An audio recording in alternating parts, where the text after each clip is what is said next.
I'm tripping. Okay, y'all should be able to hear me now. My bad. I was asking the whole time, could y'all hear me? Now y'all telling me. Okay, y'all should be able to hear me now.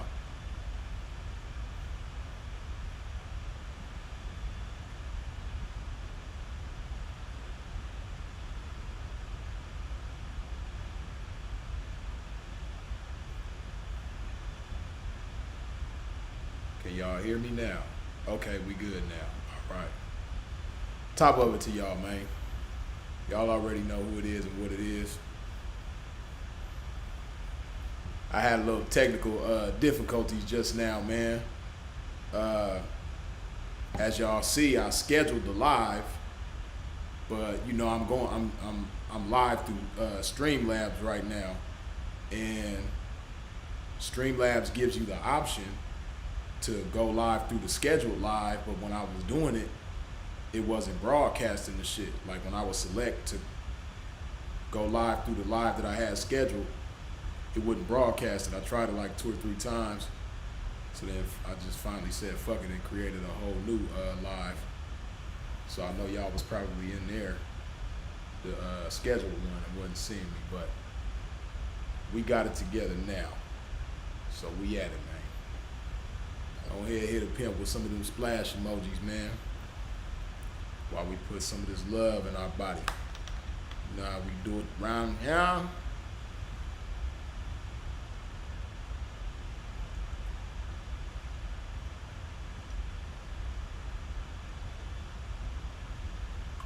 Yeah, man.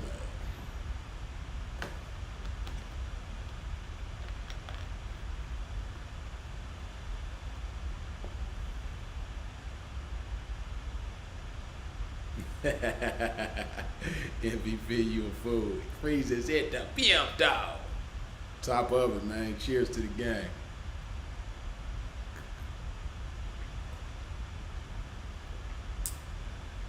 This shit's so beautiful.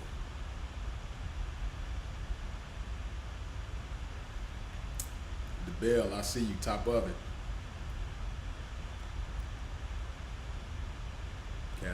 Casanova DeVille. I see y'all. Everything HD. Dig that. Super Cali.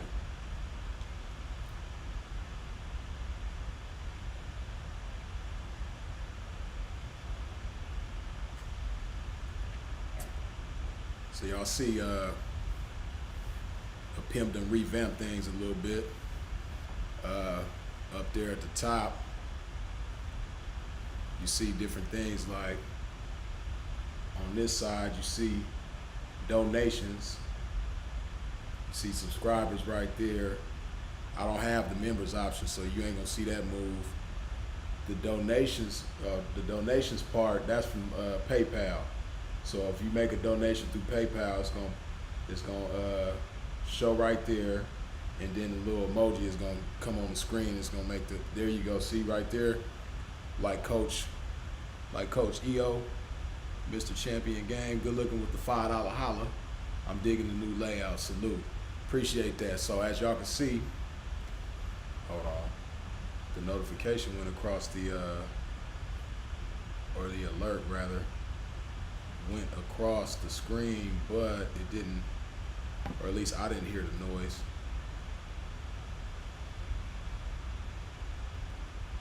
Had to settle for the Fiji, man. That's a mighty big thing to settle for, man. That Fiji. Yeah, but like I say, man, like how y'all seen the little emoji go across the screen when Coach EO just did his super chat.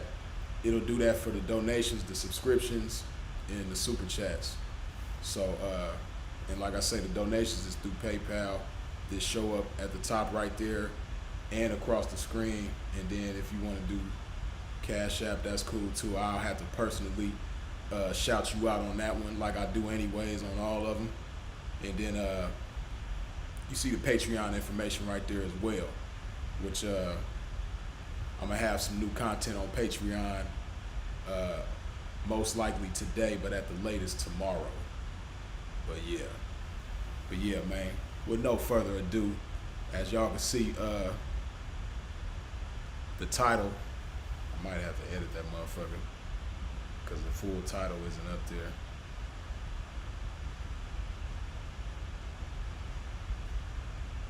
Hold on, let me do something real quick, y'all.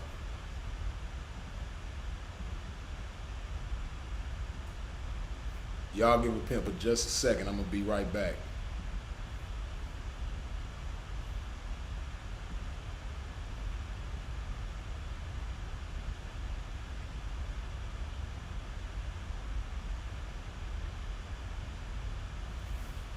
Let me do something real quick, y'all.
right, we back. I just had to clean up my presentation and turn my presentation into the presentation. You did, because it was like I said, I had to start a whole new lot.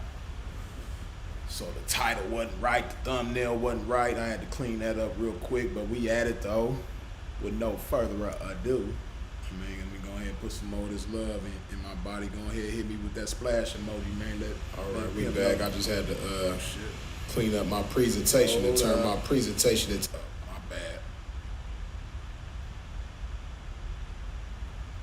Can't have the shit echoing around this thing. You dig? Get over here real quick. Tighten that up. Okay.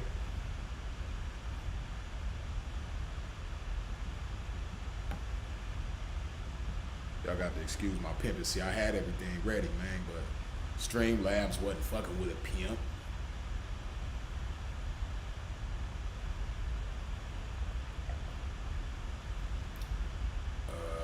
Hold on. Give me just a second.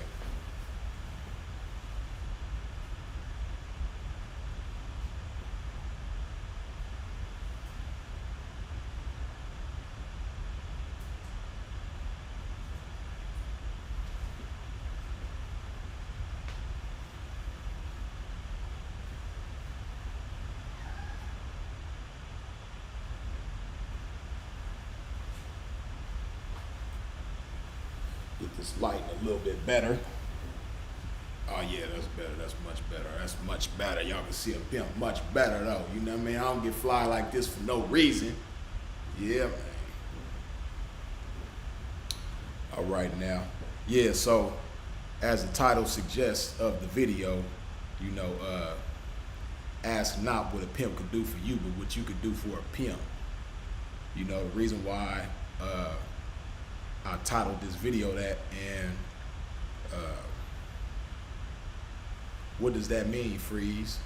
Well, that means, you know, a lot of young ladies when they endeavoring to choose a P, a lot of times they focus on what that P is supposed to do for them, and they focus on, you know, the things that they want. But as we know, with anything in life, everything comes with a price. And when you want things in life, you have to pay the price for those things. And when it comes to fucking with some pimping, the price that a hoe has to pay is reciprocation. You dig? Observance of the golden rule. You know, do unto the pimping as you would have the pimping do unto you.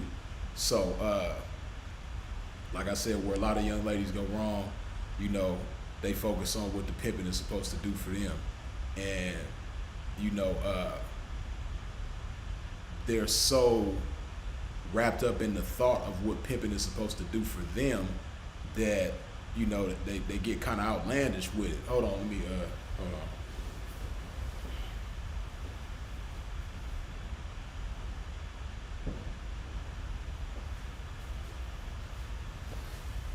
All right, that might be it. Oh yeah, that's better. You know, pimping the bathroom right now, man. As y'all can see the tub in the background. You know, so that's where the little extreme echo sound comes from. But anyway, yeah, like I say, you know, a lot of young ladies, they get so wrapped up in the idea what the pimping is supposed to do for them that they get kind of outlandish. Because when you think about what somebody is supposed to do for you, and you don't think at all about what you're supposed to do for them in return, in exchange, then, you know, most times what happens is that you get so wrapped up in things and you kind of have these entitlement issues, and you kind of get extreme with it. At least that's what happens with a lot of hoes, you know, and they think that just the fact that they are willing to sell their pussy and break themselves is enough. But it's a whole lot more to, you know, harmonious pimping and hoeing. There's a whole lot more to it, you know, because anybody of value, you know, some high caliber pimping, right? You know, especially a seasoned pimp. You got to understand, a seasoned pimp go through all kind of ups, downs, and turnarounds in this game. So when your trust has been violated, like, you know, most people in the game, not just pimps but hoes too, but, you know, the pimping, we tend to deal with uh, how we respond to violations of trust differently, right? The pimping, well, you know, some real seasoned pimping. When we get our trust violated, we respond to it differently than the hoes, right? When a hoe get her trust violated, like if a pimp do her wrong, then she gets into the mindset of, you know, I don't trust nobody, right? Fuck everybody. You know, but yet and still she wants to involve herself with a pimp. See, the pimping, when the pimping's trust gets violated, we don't say fuck everybody and I don't trust nobody. You know, I'm talking about a seasoned pimp. You got some dudes that are in the game that respond to things like their mother or their grandmother or their auntie, you know, whoever their strongest influence was in their life that wasn't a man. If they didn't have a strong male influence in their life growing up, they have a tendency to learn how to respond to things like a female, like a woman, right? So you got dudes in the game that when they get their trust violated, they respond to things like a woman and they say, I ain't gonna trust nobody, right? I'm talking about a high caliber seasoned pimp.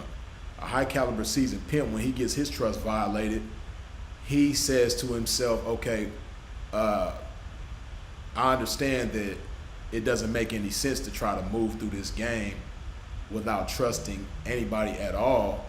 I need to learn how to trust better. You know, how do I better delegate my trust? How do I position people to earn my trust?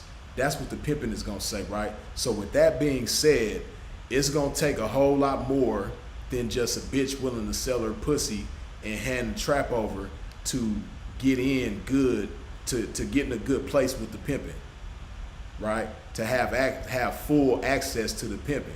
You know, if all a bitch wants to do is sell her pussy, but she don't want to and break herself, but she doesn't want to surrender to that pimp, you know, a seasoned pimp, he might break on the bitch, but as far as like her really receiving some pimping from him, most likely it's not gonna happen. You know, so you have to think to yourself, like, just like with yourself, you know, again, like I say, most women, most females, when they get their trust violated, especially hoes in the game, they don't want to trust anybody. But if you do trust somebody after having been violated in the past, you know, it's going to be, that person is going to have to do more to earn your trust. So it's the same thing with the pimping. You know, it's going to take more than just some money to earn a pimp's trust, because you got to think about what's on the line for a pimp.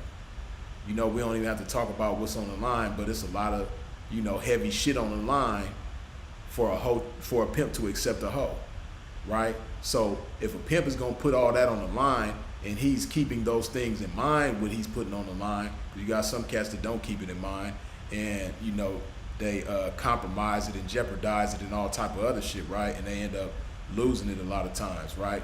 But for a pimp who values the things that he's putting on the line, he's not gonna make it easy for a hoe to gain access to those things, to earn his trust with those things like his life and his freedom. You know, a hoe gonna have to come with some more, because as I've told y'all before, I spoke on a situation on the live that I did entitled, "Is that hoe a diamond or a busted pipe?" It was something to that effect, the title of that video, right? But I told y'all a story of, you know, when a hoe came to me and the situation was just so beautiful. I was in the club with Sinful in Minnesota, and the bitch was highly aggressive with my pimping. She came, she was a little short little bitch like this, and I'm standing with my back to the bar, and she came and put both arms, you know, on the bar to where I like I couldn't move and shit. And she looked up at me with her little short ass and she said, and mind you, I haven't said a word to this bitch. I haven't even seen this bitch. And this is before YouTube. This is years before I was on YouTube. Years before, you know, I had shit. Yeah, Instagram did exist, but this is before I had an Instagram account, before I had a YouTube account. I had a Facebook, but you know, I wasn't as well known virtually on the internet as I was in the streets at the time. You did? But anyway, I know this bitch didn't know me, but she knew what it was though. She, Toucan Sam followed her nose to a pimp. You dig? So the bitch did me like this against the bar. Got my back to the bar. She faced me. She look up. She say, "Look, I know what it is, and I'm gonna fuck with you. I'm choosing you tonight." And see, that's why I made the video that I just posted. You know, speaking with your appearance, right? I was suited and booted, just like you see now, right? And although I didn't say anything out of my mouth to the bitch, I said things with my appearance to the bitch, right? She seen the way I was dressed in my dress code, and not just my dress code, but my energy and the way that I was moving, right, in pimp fashion. That communicated to her because she's a hoe. And you know, her antennas went up when she seen the pimping, and she knew what it was. Like, I had spoke to her without opening my mouth. So she understood the language of my appearance and what it spoke to her. So she came up and she said, "I'm gonna fuck with you, you know, I'm gonna choose you tonight." You know what I mean? So the bitch, after the club was over, you know, I jumped in the cab with the bitch and went to her room with her, and she broke herself for the little trap that she had right there. You know, it was like $500 or whatever. And then throughout the following, I think it was like the following 2 days or something like that, the bitch, you know, got up some more money for a pimp. And when she did that, you know, we ended up moving around. We landed in California. But long story short, the bitch came so perfectly, like it wasn't a wrestling match. You know, like it be with a lot of hoes, especially nowadays. You know, because like I said, bitches be having these entitlement issues and shit. But with this bitch, it wasn't a wrestling match. Like, I didn't even have to say nothing. She came to me. She broke herself. She got some more money. Continued to break herself. You know, this is the ideal situation for a pimp. So I thought. See, what I learned in that situation is that I gave her too much trust too soon, right? She was willing to break herself to a pimp, and that's cool. But I didn't take time to figure out what type of bitch this was and whether or not she was worthy of access to certain dimensions of my pimping, right? Like I told y'all before, you know, trust is like a house, right? And you know, if somebody's a stranger to you, you know, you might talk to them at the curb, on the sidewalk, right? You know, some people you might trust a little more, feel a little bit better about. You'll talk to them at the doorstep. You know, somebody that you trust a little bit more, you might invite them in and let them sit down in your living room and chop it up with them like that. You know, somebody that you trust a little bit more, you might invite them into a guest room. You dig? And the people with the highest level of trust, where do you allow them to come? Into the master bedroom, right? So, but now, if somebody that you don't know just comes up to you and be like, "Look, let me give you $1,000, man. I just want to come into your master bedroom." You're gonna look at them kind of funny, right? Like, the fuck? You know what I mean? Especially if you somebody that values your home and your family, if you have a family in that home, and yourself, right? And everything to do with that. If you value that, then you're not gonna put that on the line for $1,000. You're not gonna put it on the line for $10,000. Motherfucker come up to you, you ain't never seen this motherfucker in your life, and they say, "Look, man, I want to come into your master bedroom, man. Let me give you $10,000 for that. I just want to come in your master bedroom." You gonna want to know what their intentions is. It's like, you want to give me $10,000 just to come into my master bedroom? Like, why?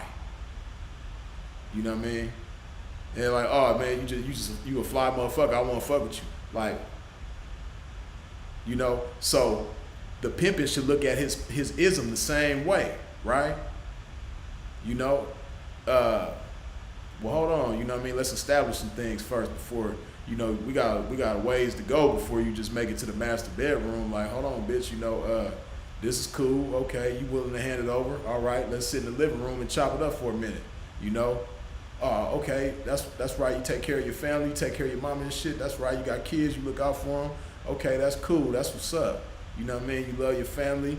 You do charitable things for your community. All right, bitch. Okay, cool. You know what? Come to this guest bedroom. You know.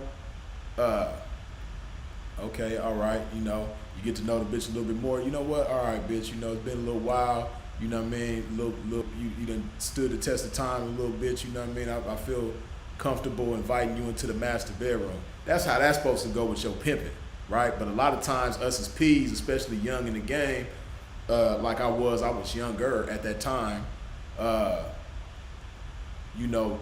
We be so excited to pimp when a hoe break herself that, a lot of times we lose sight of important things, like what this could possibly cost us.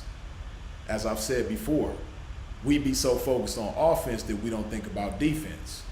In that situation, I scored, but I wasn't playing no type of defense at all, right? When it came time for the bitch to score, shit, I almost lost the game. But fortunately, I was able to, wiggle my way up out of there, but I say all of that to say, a hoe should keep these types of things in mind when it comes to choosing a pimp, especially a seasoned pimp who is not very easy to get next to, right? See, like a lot of bitches probably think I'm arrogant because they get in my DM or my inbox or what have you, and a lot of times I'm real short. I'm not rude, or I don't intend to be rude. Some may receive it that way, but I don't intend to be rude. It's just that, a lot of bitches be playing. And a bitch that's not playing is gonna come a certain type of way, and it's gonna be obvious. I'm gonna be able to tell because, like I said, I've dealt with so many hoes throughout the years, especially on social media. Like, I know how the ones that's playing gonna come, and I know how the ones that's not playing gonna come, right? And like I say, like the title says, the one who's not playing, when she get at a pimp on social media, she's gonna be keeping in mind like what she can do for the pimping. Like I've said before, the beautiful thing, like, y'all don't know how much of an advantage as hoes that you got with the advent of social media nowadays. You get to study. You don't even before you could have one conversation or say one word to a pimp, you can study him all over the internet. It's so much information on a motherfucker, to gather, and so many people that you can talk to that know these individuals. It's so much that you can figure out before you say one word to that individual, right? So you have a lot of things that factor into you making a decision. So y'all don't understand how it used to be, before social media was the thing. Like, a hoe would just see a pimp on the track and, seeing that he was fly and well put together and, be ready to choose, right? Like I said, speaking with the appearance, a lot of times, us as P's, and those of y'all who remember them days can attest to it, man, we get chose just off of speaking with our appearance. Just off of the conversation that we having with our dress code, the way we walk,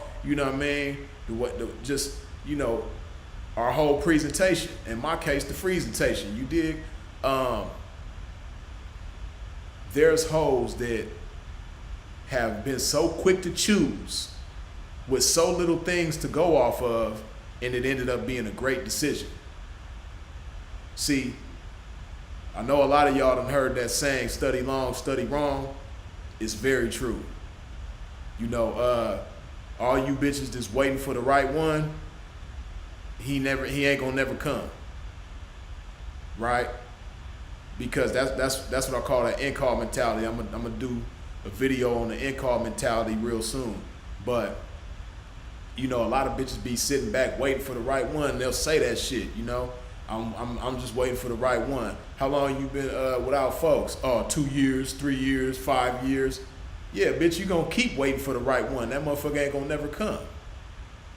Because you're not serious about the right one, right? See, you got to be proactive in order to find the right one and choose the right one. It's not something that you can sit back and wait for, like that end call, like sitting back waiting for that phone to ring, and then sitting back waiting for that trick to come knock on your door, and all you doing is sitting back waiting. You're not being proactive about anything. You're not making anything happen. You know, and we know how that goes because there's so many things beyond your control. It might go cool, might not. But most likely it's not going to be great. If you want something great, you have to make it happen. And it's just the same thing like choosing a pimp. So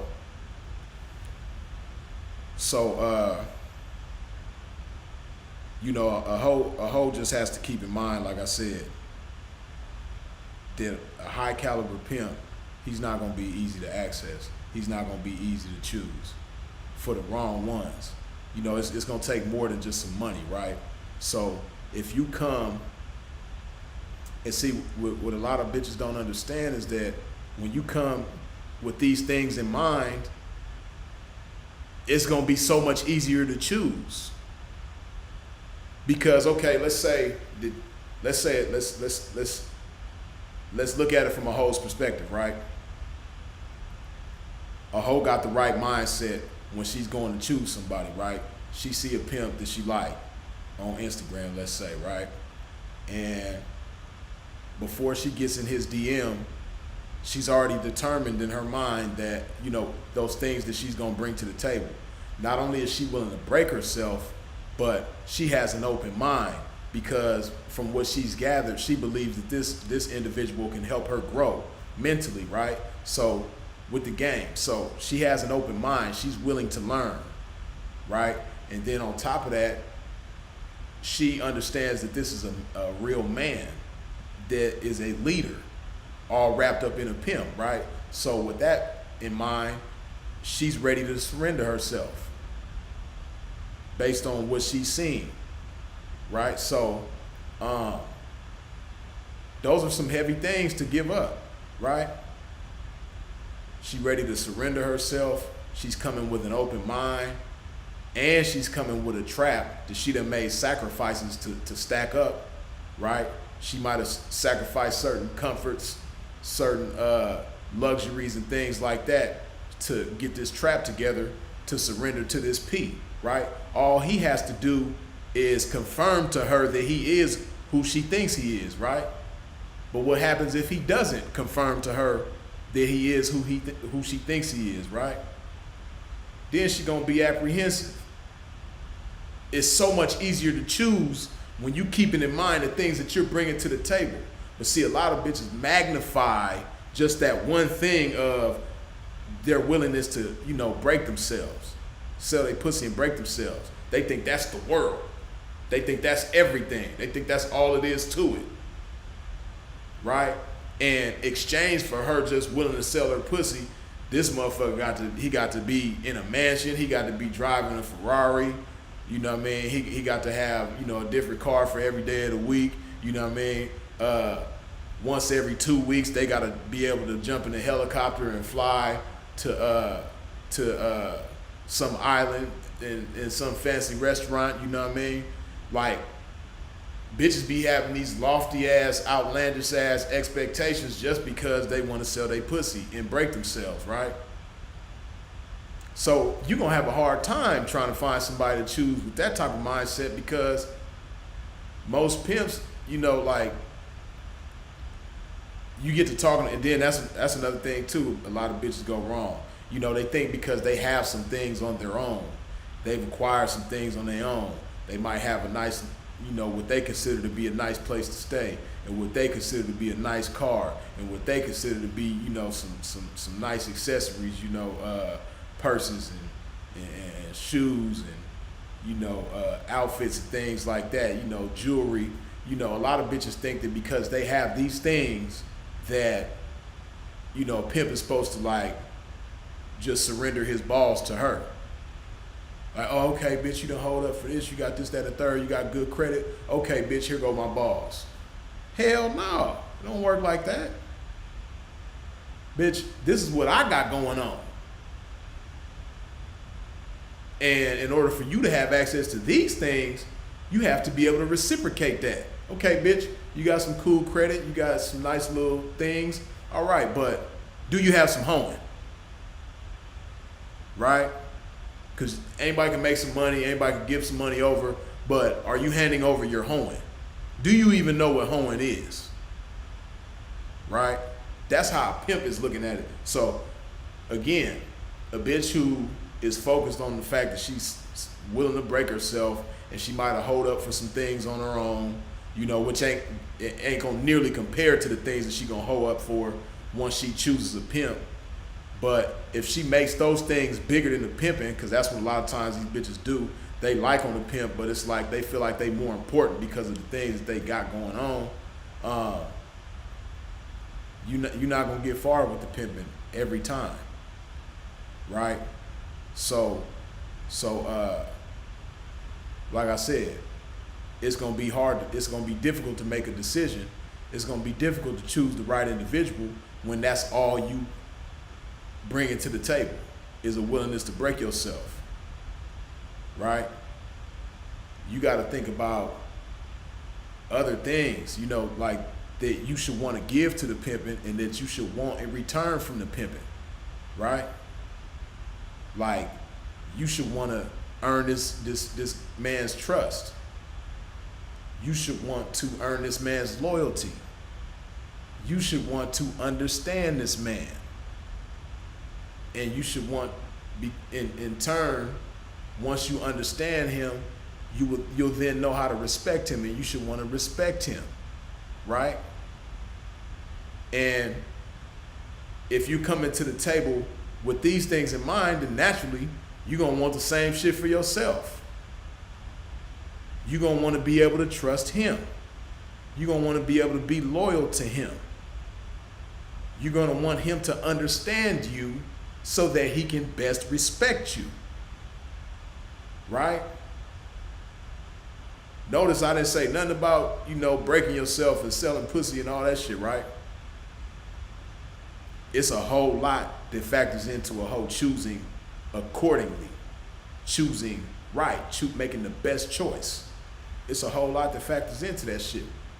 And the sooner a hoe keeps that in mind, the sooner she gonna be able to make a better choice. And, you know, the game is just gonna get beautiful from there. See, a whole, like I said, when hoes come to the pimping, a lot of times they thinking about what they want, right? And one of those things that they want from the pimping is just to be empowered and to get game and things like that, right? But they, again, reciprocation. They not thinking about how they can empower the pimping. Because that's what you want to do. You want to empower the pimping. You want to get the best out of the pimping that you possibly can. And see, a lot of P's is going to laugh, man. And certain hoes is probably going to laugh too. But y'all already know how it is, man, when a pimp dealing with a bitch that he don't want to deal with. You know, his spirit ain't right. You know, when he see the bitch, it's like, fuck. He looking at his phone like, bitch, man, I ain't fucking, man, I ain't answering that. Bitch getting on my nerves, man. Fuck that bitch. You know? But you gotta deal with the bitch, you know? Like, and you're not in the best of spirits, so when it comes to dealing with that hoe, your mind ain't operating at its highest frequency. So you can't give her the best of your pimping, right? Because y'all just, you know, y'all not on the same page. And she might be selfish, she might be out of pocket, she might be, you know, disrespectful, just all types of shit that's gonna make a pimp, like, you know, it's gonna cause friction. It ain't gonna be this, it's gonna be this. You know, it's gonna be bumping heads. So you're not gonna empower, you're not gonna activate the pimping. You know what I mean? The pimping is the active ingredient in that man that you want to be activated. But when a hoe don't come with the right mindset, the pimping ain't gonna be activated. You're gonna be with a pimp, that got a whole lot of pimping in him, but you're not gonna activate. You're not gonna activate that in him, so you're not gonna receive it. Then when it come to an end, you running around telling all these hoes what he done did wrong, but you don't even know, like, nah, bitch, he's a great pimp. You just not the right bitch because your attitude is fucked up. Right?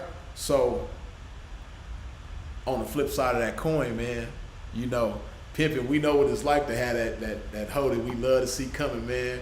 You know, that hoe that asks questions and we just love answering her questions. You know, she got curiosity about the game. You know, every night when she come in, she like, I was in a situation with this trick and I know he had this going on because he told me he worked for, you know, for this company and he had this position and woo, woo, woo, but he lives in this area and, you know, he was telling me all about his situation and I could just look at him and tell, even though he was kind of dressed down, dressed casual, like I just know this man had money and, you know, I just really, I really need to figure out how to maximize those types of situations because I know I can do it. I just need, so what do you think I did wrong or what do you think I could have did better? Like when a hoe come like that, a pimp love that type of shit. I'm talking about a pimp with some game. You know what I mean? A real pimp, because you got certain niggas that be getting mad, you know, when a bitch call them and ask questions and shit like, man, this bitch asks all these motherfucking questions, man, damn, bitch stupid as fuck. Nah, man, the bitch just want to learn how to be a better hoe, and it's your job as a pimp to do that for her, to help her with that, to lace her, you know what I mean? To guide her, to encourage her, to lift her spirits, to build her confidence. You know, this is your job as a pimp. So, like I said, that's how you activate that ingredient in the pimping. By having ambition, by having a willingness to surrender yourself and not be selfish, you know, to be considerate in the situation, to be diplomatic in the situation, right? To be a team player. When you come into the picture like this with a real pimp, you know, the spirit is gonna be right. And you're going to get what you're supposed to get out of the situation, right? So that's how you empower the pimping. You know, you got to come, like I said, in your mind, like, this is what I'm bringing to the table. And it's more than just a willingness to bust it open and sell it and break yourself. It's a whole lot more to it than that. I'm going to go ahead and put some of this love in my life. Let me see, hold on.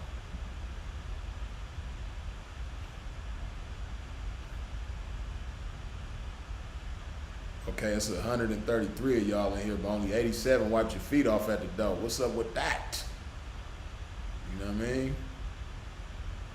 Wipe your feet off at the door. We should have 260 feet wiped off at the door, but we only got 176 now. What's up with that?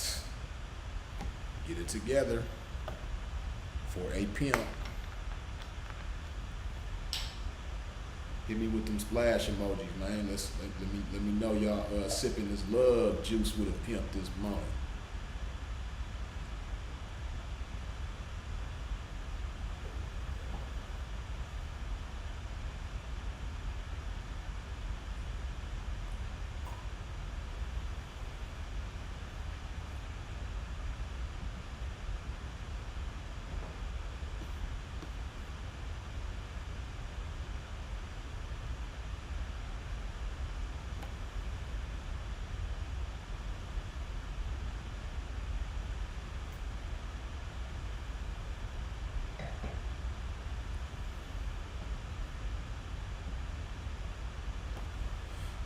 Okay, let me see.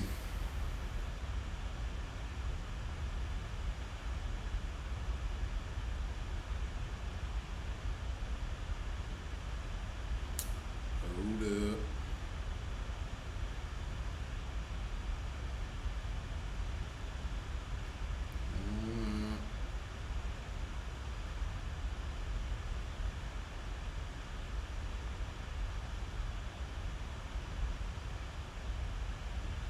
Getting this shit together. Hold on.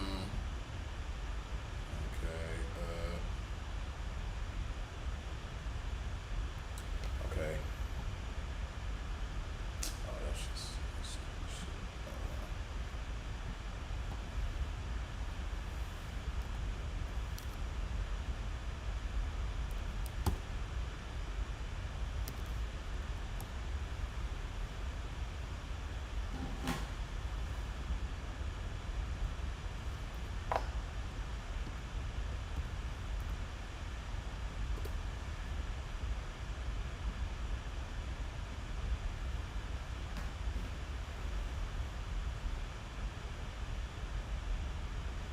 right, so y'all see that number pinned at the top. You know, if y'all want to call in, you got any questions, feel free. Now's the time. Tap in with a pimp.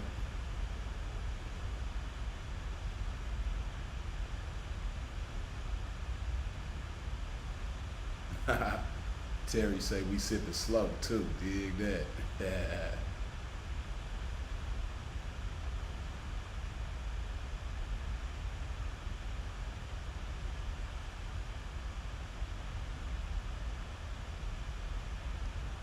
Keith Baker says you're giving a great analogy of the game. However, this ain't no one size fits all situation. Type of world we live in. The general game, you laying down as boss. Right, you know, of course, you know, it ain't no type of cookie cutter situation when it comes to this game, of course. But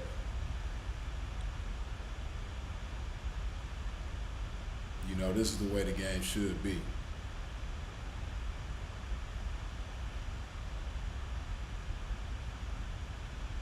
know, ideally.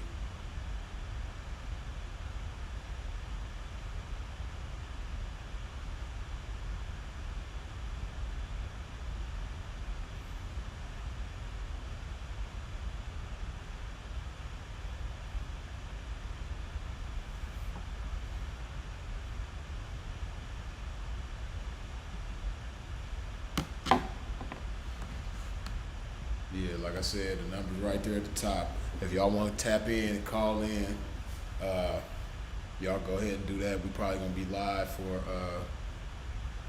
another 30 minutes or so.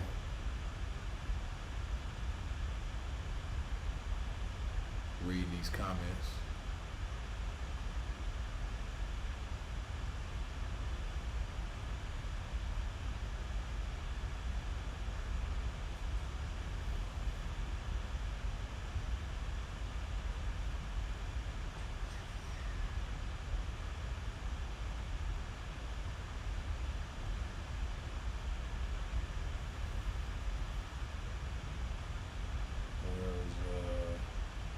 Oh, Casanova DeVille's. Oh wait, hold up, it got away from me. Casanova says you can never make her materials or assets more important than this pimping. Of course not. You know, a lot of times, you know, a lot of times they'll try to make that shit more important than the pimping, and they'll try to use that as leverage to, you know, get a pimp to surrender his balls to them. But you know, it's no surrender when it comes to the balls. And the sooner a hoe realize that, the better off she gonna be. You shouldn't even want a pimp's balls. You don't even know what to do with the pimp's balls because they don't belong. They don't even fit with you. You're not supposed to have a pimp balls. Well, a lot of y'all be just wanting the pimp's balls just to have them. You know, they belong to the pimping for a reason. And if a motherfucker give you his balls, he not the pimping. You gotta be a man before you can be a pimp, and a man is not gonna surrender his balls at all. We don't do that. I don't even know why bitches be wanting the balls. They don't even be realizing that that's what you asking for. Okay.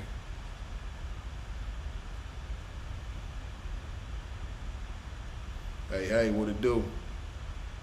What it do, man? Hey, man, I had a question for the pimpin', man.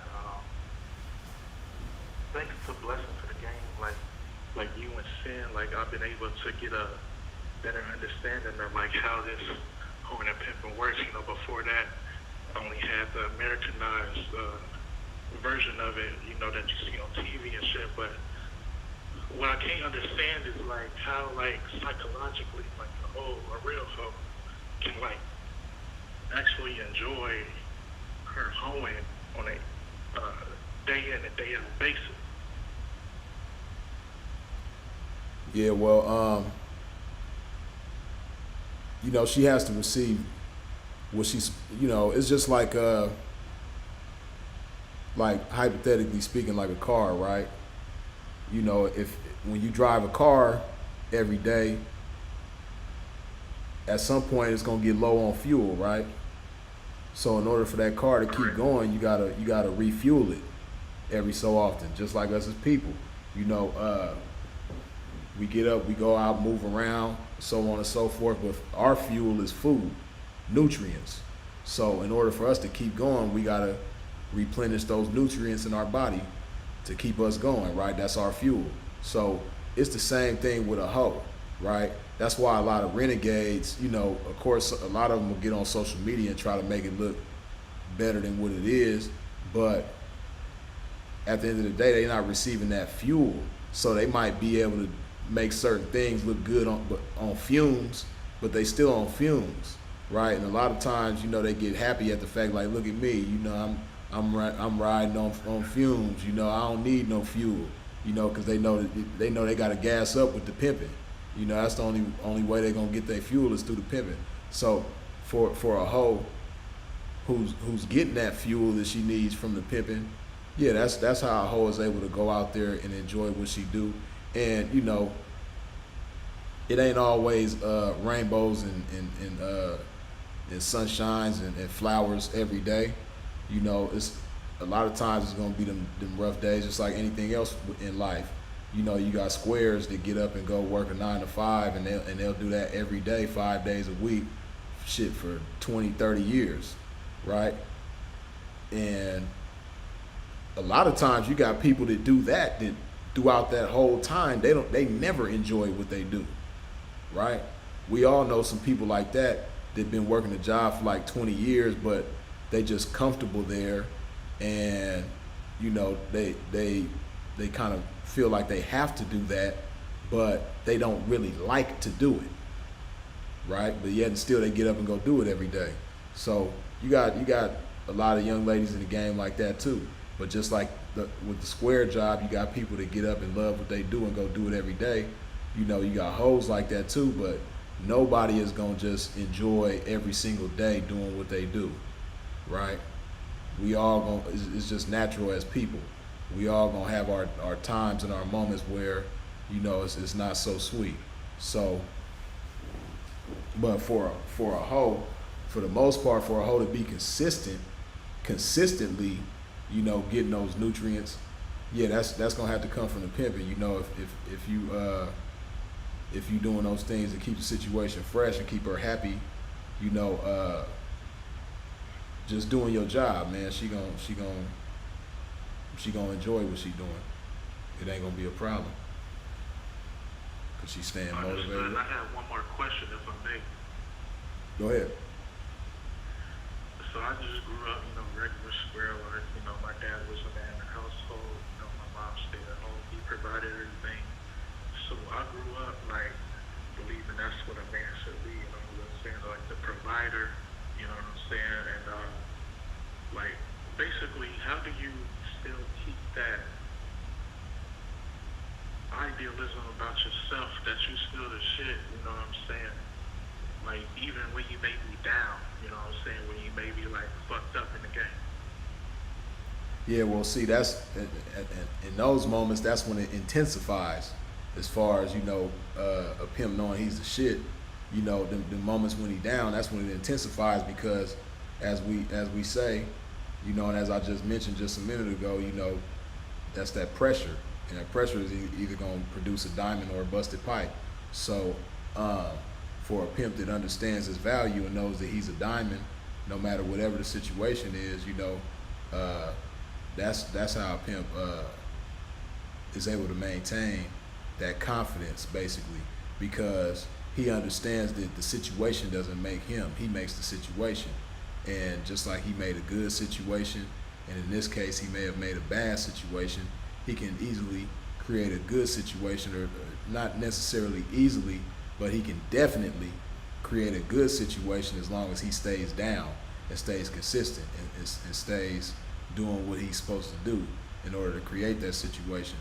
As long as he stands firm and remains confident and has a firm belief in this game and in his ability to pimp accordingly and make things happen, pimp just always keeps in mind the mindset. I could be delayed, but I'll never be denied as long as I stay true to this game. So when, you know, a lot of times cats will magnify the situation and make it bigger than themselves, you know, and that's why, you know, like certain P's, to be honest, just don't be good to be around when they in a fucked up situation or when they leaking, because you have certain individuals that like they'll complain the whole time, you know what I mean?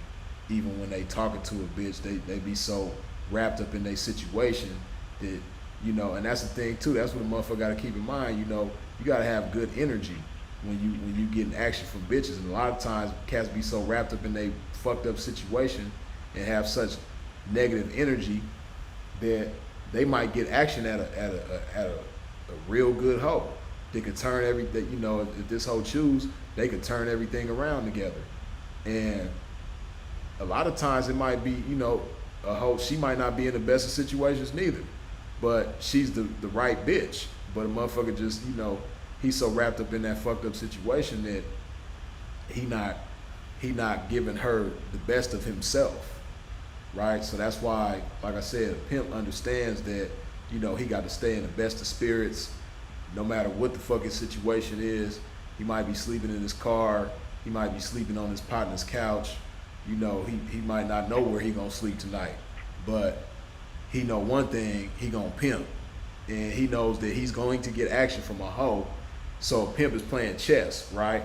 Before the move is even made, he's made the move mentally, so that when it comes time to make the move physically, he's that much more prepared, right? Because he understands there's two creations to everything, the mental and the physical. So he done created how he's gonna pimp in his mind already. So when he gets action at that hoe, you know, it's familiar to him. It's like riding a bike or swimming. You know, I done did this a million times.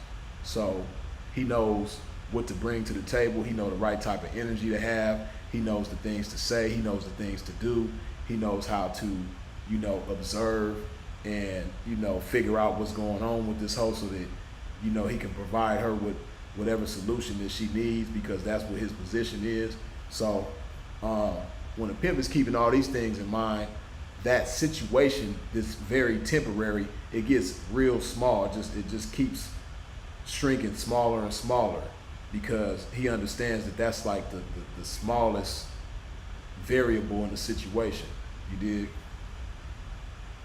Understood, man. Blessings. For sure. Blessings, man. Appreciate the call.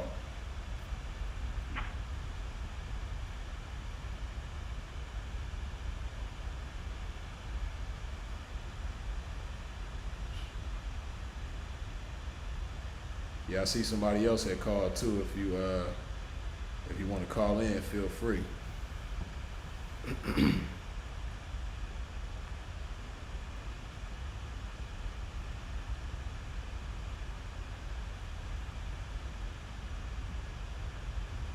Yeah, man. You know, sometimes that'd be the best. Of course, it comes up in a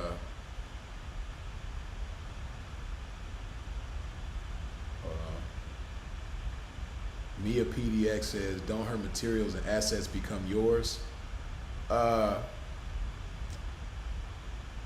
It's not necessarily that they become, you know, whoever, you know, she becomes, you know, a subordinate of the pimping, right?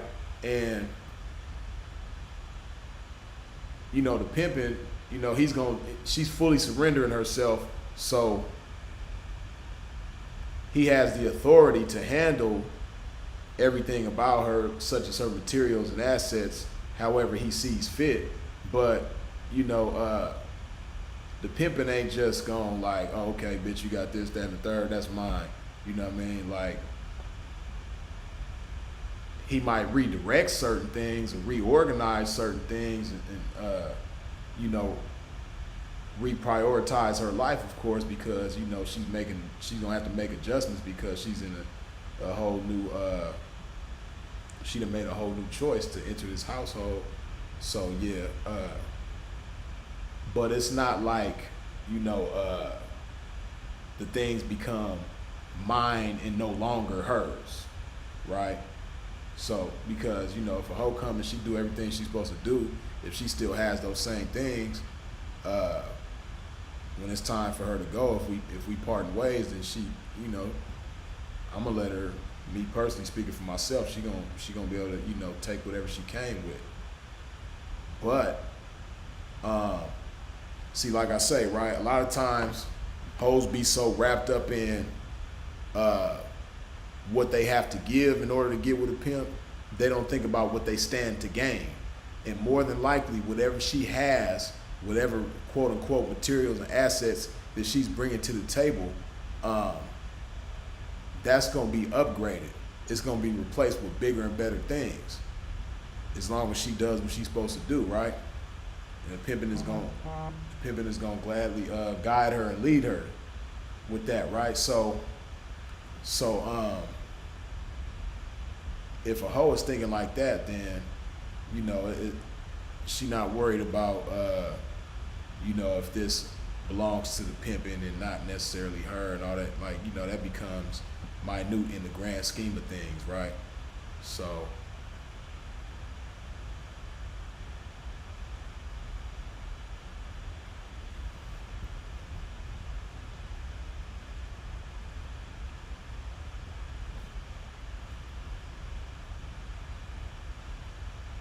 Mia, you welcome.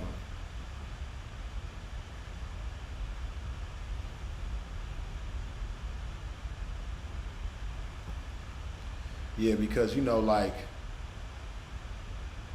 those are like what somebody has as far as materials and things like that. Hold that thought.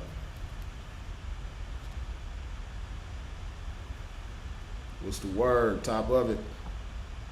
Top of it. What's happening with you, Freed? Oh man, some more of it. You already know. Not enough of it. Right. For sure. Yo, man, I got put on to your platform from, you know, Simple, you know, and I just want to thank both of y'all brothers, man, because y'all truly been a blessing. You understand what I'm saying? In my life personally, you know what I'm saying? Dig you helped that. me get off some cigarettes, man. It's been like 2 weeks since I done smoked one of them shits, man. And to That's be honest beautiful. with you, right, that water, that loved you. You know what I'm saying? I've been hitting that motherfucker like a motherfucker, and just been working out, trying to just get my life. You know what I'm saying? Man, that's beautiful. I just want to let you know I appreciate you, bro. That's what's up, man. I appreciate you for giving me that feedback, man. That's beautiful. Yeah, man. And y'all just putting that game in the air, you know, because I'm not gonna disrespect myself, disrespect you on the platform, and try to act like I'm a part of the lifestyle. You know what I'm saying? I'm what you call a quick.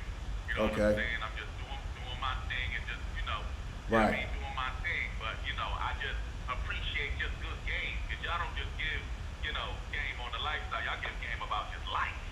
Right, You know yeah, what I'm saying? yeah, and even game that might be specific to the lifestyle, you know, like I say all the time, game has universal application, man. So, you know, even if myself or Sinful, we might be speaking on certain things that are specific to the lifestyle. You know, a lot of times you can take that and apply it to your own life. You did. So, but either way it goes, man, I'm glad that the game has had a profound effect in your life, man, in the way that it has, as far as you quitting them cigarettes and stepping your love game up, man. That's what's up. I love to hear that type of shit, for real. Yeah, man, for real, man. I appreciate you, bro. I just want you to know I appreciate you, man. I ain't gonna hold you up, man. In the words of the great Simple Master Mouthpiece B, I hope you live as long as your mama never want, as long as you live, baby. Dig that. Likewise. All right, bro. All right, One. Yeah, that's what's up. That's that good energy, man. I love that type of shit. I love to get that type of feedback, man. For real.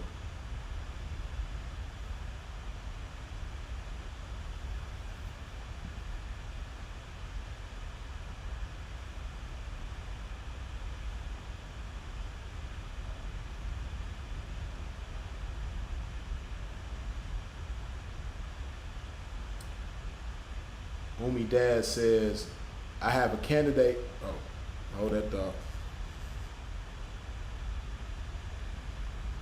Hey, what's the word? Oh, so much of it, man. Peace and blessings to you. Peace and blessings, dig that. See you calling with that Chi-Town area code. Absolutely. it is, huh? Uh-huh. So I just got to follow up with what my man said beforehand. You know, like the last couple of years, you know, just asking myself questions like, how can I be my best? Right. And I know I hit you up a little while ago. I told you tablespoon a game was kind of like affirmations for me. You know what I'm saying? Okay, yeah.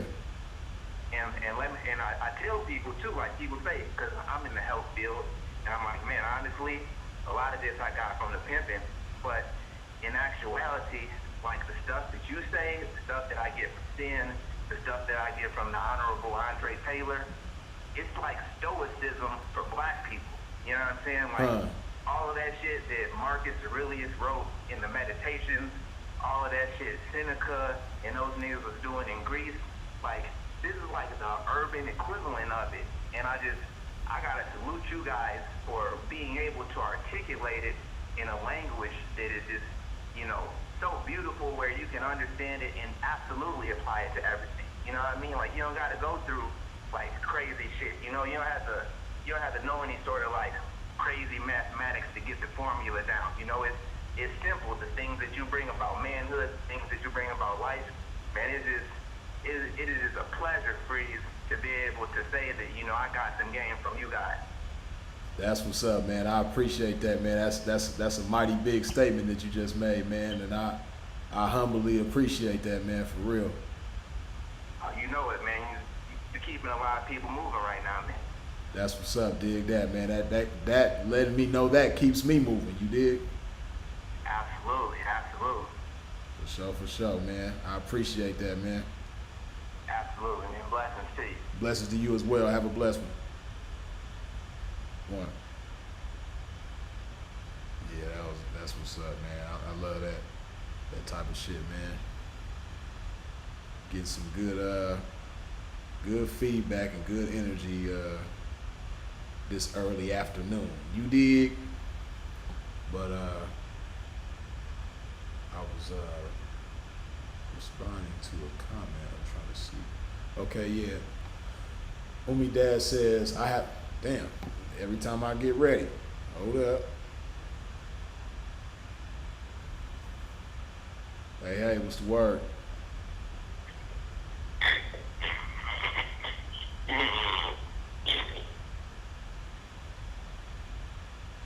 Okay.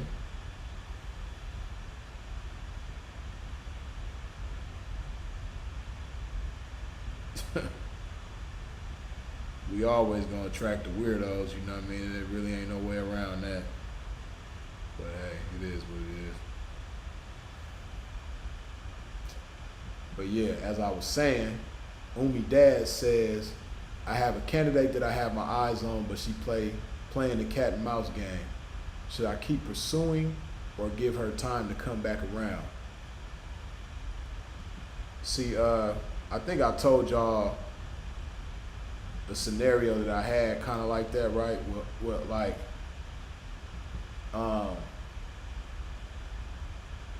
it was a chick, right, that was highly sought after by a lot of cats in the game at the time, right?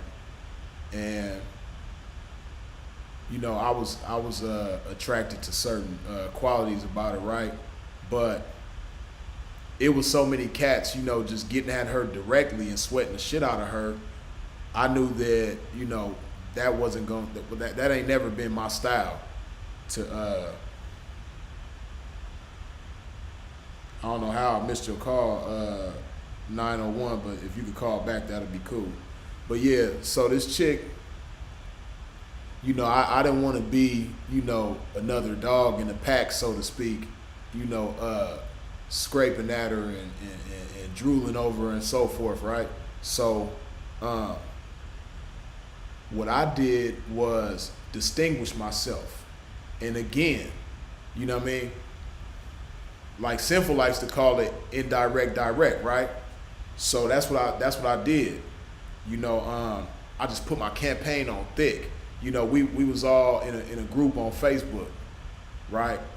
And like I said, in this Facebook group, you know, people in the lifestyle, all these cats was getting at her directly. Like whenever she'll make a post, you know, the same bunch of dudes commenting, the same bunch of dudes liking, you know. So I didn't do any of that, right? But I just turned my campaign up so cold, and like I said, distinguished myself because I knew that I had certain things about myself that these guys didn't have, right? And the main thing was the mindset and keeping my value in mind, right? See, these dudes, they was just so busy talking at her that they weren't giving her a reason. So I gave her a whole, like Sinful like to say, I gave her a whole bunch of reasons, right? You know, every quality about myself, I was just, you know, putting it out there. You know what I mean? I'm posting workout pics and workout videos. See, she was giving everybody in the group ammo to knock her down with, but they wasn't picking up the ammo and doing nothing with it, right? Like for instance, right? You know, she had a situation where the last dude that she was with at that time, he died, and it was because he had health problems, right? He didn't take care of himself. So he ended up, I can't remember if it was a heart attack or something, but he ended up passing away, right? So so she would like make it known that, you know, she would like to be with somebody who lived a healthy lifestyle. Say less, I'm perfect, you know, for that job. So I start, you know, like I said, putting it on thick as far as, you know, the way that I eat. You know, I'm posting certain meals that's healthy than a motherfucker. I'm really putting it out there, the fact that I don't smoke or drink or do drugs or any of that type of shit, and I'm posting workout videos and pictures and shit like that, right? So like I said, I just sat back and observed and paid attention. And when she would put certain things out there, I would respond with my campaign, right? So that's just one example of the many things that I did to get this hoe's attention, right? And I never got at her directly. Like whenever she would post something, I wouldn't like it, I wouldn't comment. Damn, I don't know how I'm missing these calls.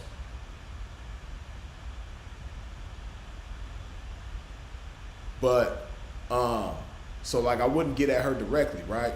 But I would put things in her face that I knew was gonna get her attention in a great way, right? So what ended up happening was the bitch got in my motherfucking inbox and said something to me, and we started the conversation from there. Next thing you know, I end up with the bitch, right? So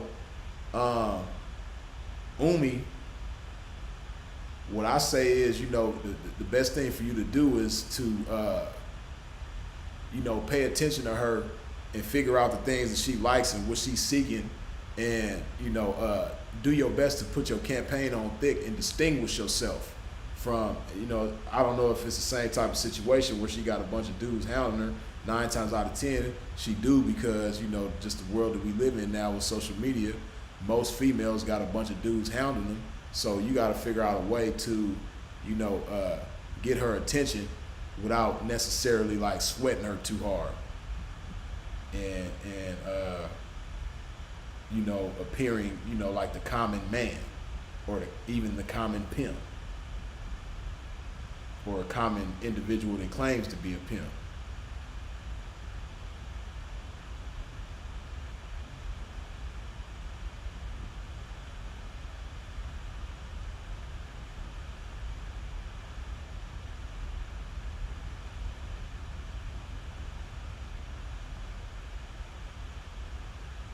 Jaquan Rivera says, what blades do you know about in the Jersey, AC area, and any advice regarding living there? Hey man, like I said, I've told y'all this before, when it comes to, you know, answers to certain questions, certain things you gotta know how to figure out on your own. You know, you can come to the internet for, you know, certain inspiration and guidance But as far as like direct game, when it comes to certain things, you know, shit, you gotta go outside, man. You know, like the blade is outside. So if you want to know where the blade is, shit, take your ass outside. You know what I mean? And if you don't know where the blade is, or you don't know how to find out where the blade is, then you don't belong there. You know, I never came on a social media platform and was like, yo, where's the blade at? I'm in such and such city.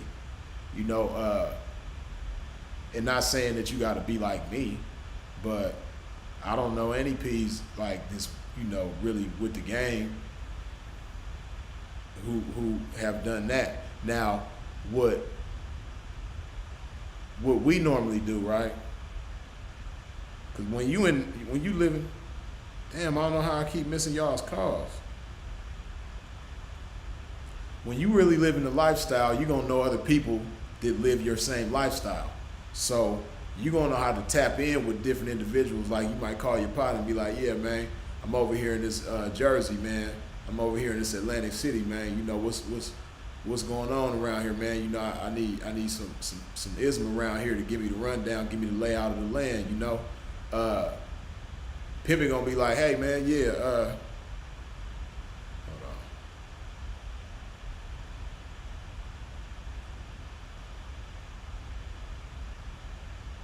Yeah, Pimp, you know, Pimp gonna be able to connect you with somebody that's either in that area that can show you around, or somebody that's familiar with that area, you know what I mean, and tell you, you know, how to move around there, where to move, so on and so forth, right?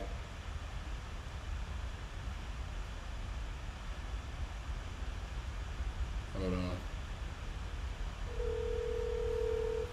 I gotta call back because my line is tripping for some reason. It keeps missing every call.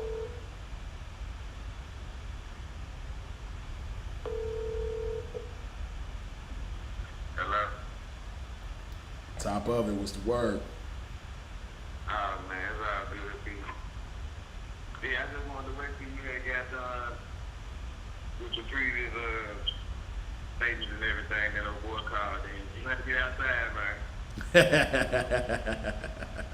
Yeah, Right, man, you know. Get some sun, get some tan on it.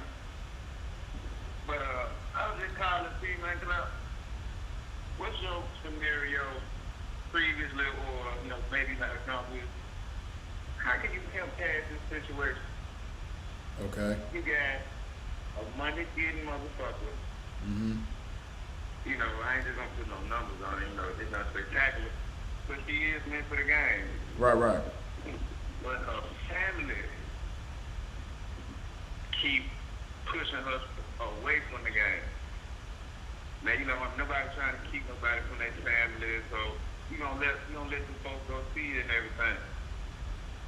But Right. they understand that she not, you know, it's not trying to say that she's not meant for no job, but she's not meant for no job, man. Right. So how do you compare this, man, to besides trying to put a black eye on her family and trying to explain to her that this is meant for you? Well, see, it really depends on her outlook on the whole situation as far as the game and her family and all this, that, and the third, right? But now, if she's really into the game, which it sounds like she is, you know, like she's really, you know, into the lifestyle for real, then what's most likely gonna happen is that, you know, like I've had these types of situations, right? Just give you a scenario. I've had situations where a hoe got a family like that, but she just really down for the game. She don't want to do nothing else right now. This is what she's made her mind up. You know, she want to be a part of this life. She want to fuck with me. So a lot of times what happens in those types of situations where the family is just like, you know, adamantly, you know, campaigning and fighting against her decision to be in the life, what ends up happening is when she does go around them, she keeps it real short. You know, like she as soon as she go over there, she on my line like, I'm ready. I'm so ready to go. These people just, they keep fucking with me. Now, Like, I'm not trying to touch you about, but those, you know how it goes sometimes. They be mixed emotions. 1 minute they ready for the game, and then they'll get around there, they'll flip the mind. But it's like, how can you keep applying pressure to the fact that if you keep going around, you're going to lose the state of mind of basically not trying to understand what you really did for if you're going around people that's not like-minded. right. Well, like I say, if she really serious about the game, then, of course that's her family. She love them. She gonna want to spend time with them. But, when they get to like trying to, force their beliefs on her and try to like force their ways into their ways being her ways, then, she's gonna be uncomfortable whether no matter how much she love them, And a lot of times, like I said, based on my experience and even what I've seen in other people's situations, a lot of times that pushes her away from the family. So, I mean, which, I like, Pimpin' don't want that neither. Pimpin' don't want the bitch to be into it with her family or like have the type of situation where, because she's so serious about the game that it makes her uncomfortable around them because they don't respect the game. Pimpin' don't want that type of situation neither. But a lot of times, what I'll do is try to, help her with the situation as far as like, how to break things down to them and explain things to them like, this is what I want to do. And a lot of times, the family be so against it because they don't really understand.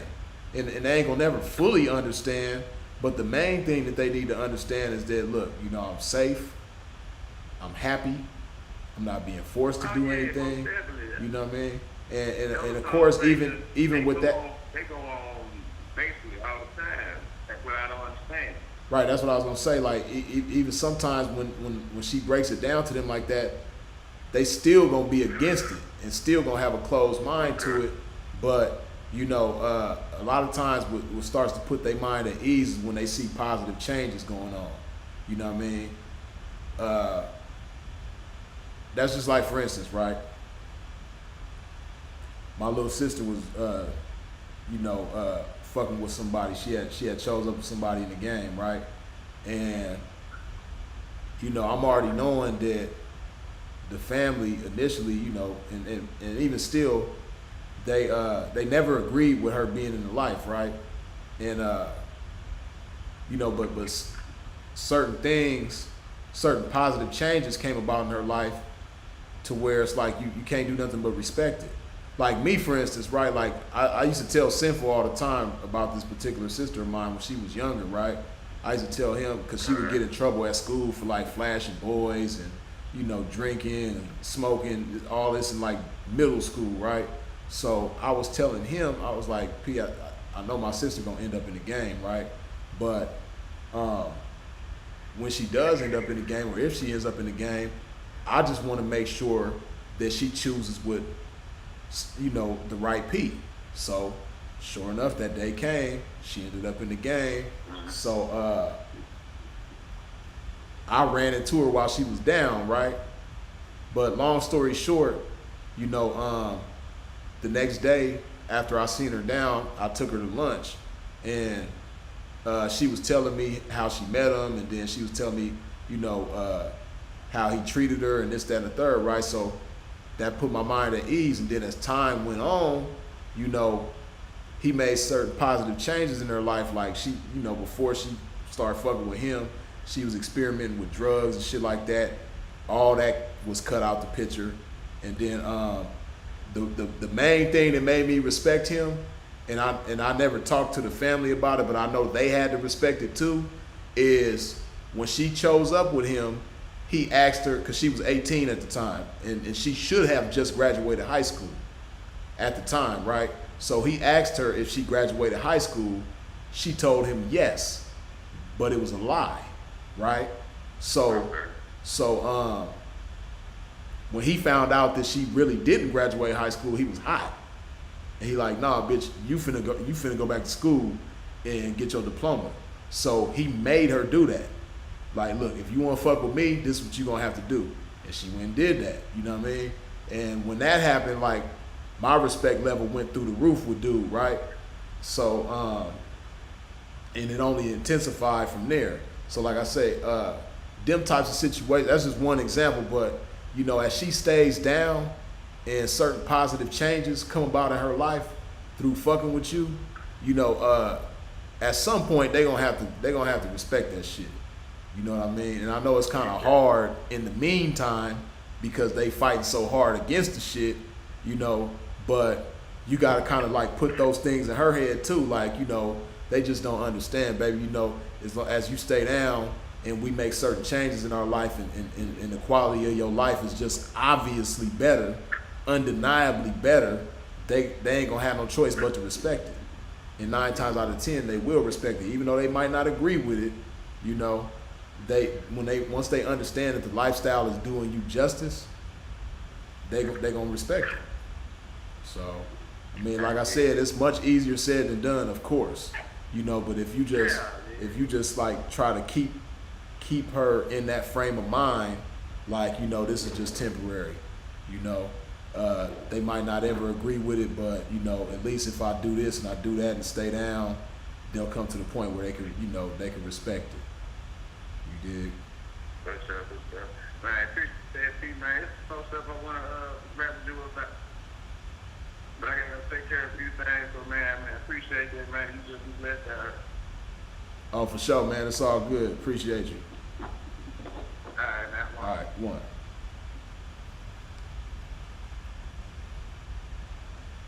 See, it's crazy because when I don't have nobody on the phone, I'll be missing the calls and they don't ring. But when I do got somebody on the phone,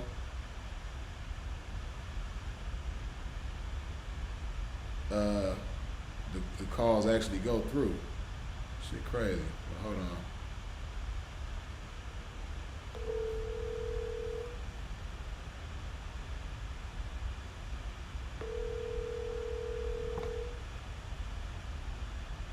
Yeah, hello. What's up with it, P? Top of it. Hey, now what's going on, man? Top of it, man. Some more of it. You dig? Yeah, man, I was just trying to touch up on what you was saying about women and men allowing women balls in their hand, right? Mm-hmm. Yeah, man. We can't be letting females and women have dominion over our life. You know what I'm saying? Because that's belittling the pimping. Right. Or in the square world or in the pimp world, anyway, it's belittling a man. Right. You know what I mean? And just like you were saying when I got an echo, real. Oh, it's Okay. echoing? Oh, they said that in the comment section or something? Yeah, it was like an echo. Alright. Oh, okay, I don't hear it. So yeah, man, like going out to hounding females and all of that, man, that ain't cool because she got game. In this world, everybody got game. Right. A little taste anyway. Right. And when you do that and it's obvious, she's gonna take advantage of that and she gonna get you every time with that, man. So say if you give a female your balls because she got some assets or some money or whatever like that, she's gonna belittle you every time, plain and simple, man. It's simplicity. You know what I mean? Right, that's real. She ain't gonna never respect you, ever. Right, ever. And another thing, when you was talking about separating yourself, I had a situation when I was real young. I was like 21, right? Right. Just of age to get in the clubs and shit, right? Right. And everybody was dressing the same and everything. Timberlands, Air Force Ones, and Jordans, or whatever they was doing, right? Right. So I'm 21 years old. I come out with like the three-piece suits and double knit breasts and all of that, more gators. And all my partners was like, dang, man, you going to church? We going to the club and, this and that. They was like, I was like, wait until we get to the club. When we went down to the club, man, I got all the attention. Right. Because everybody else looking the same. You Right. know what I'm saying? And they're like, damn, who is this young fly nigga? Right. You know what I'm saying? Hell yeah. And so, you just gotta be an individual, man. And with your pimping, with your game in the square world, you gotta be an individual so people can identify you as such. Right. Because when you're looking like everybody else, man, you putting yourself in a category like it's like mixing. It's like a, you know what I'm trying to say, P. Like you just jumping in a cesspool Right. full of motherfuckers that look the same. Right. You know what you I'm putting saying? yourself at a disadvantage because you're making it that much more difficult, like we say, to distinguish yourself. As opposed to like we talked about before, speaking with your appearance. When you speaking with your appearance in that type of way, it's gonna spark the curiosity, and it's gonna say certain things. Like it done been so many times, like I said before. I done been out places and suited and booted and things like that, and I have people come up to me like, who are you? You look important. Like, you look like somebody I'm supposed to know. Like, what do you do? Like it's that bossy type of aura about yourself. When you present yourself a certain type of way, especially in that suit, man. When you dressed up in that suit, man, you just have like a bossy type of aura about yourself, especially when your energy matches your look. When you got that type of aura about yourself and the dress code to match, you're gonna put yourself at an advantage at that point. Yeah, and it's always an advantage when you dare to be different. Exactly. You know what I mean? Like me, I don't smoke weed. Right. But majority of everybody does. Right. So when they go to pass me the blunt or whatever, and I turn it down, it's like, wow, who do? It's just like you and Simple, for instance, right? Right. So the vernacular that Simple uses and you uses is different. Right. And actually, because I heard Simple the other day, he was saying that other people have platforms and it was pretty much like talking like him. And hello? Yeah, I hear you. Hello? Yeah, can you hear me? Yeah, I don't know what happened. Hello? Hello? I can hear. Oh, my signal went bad.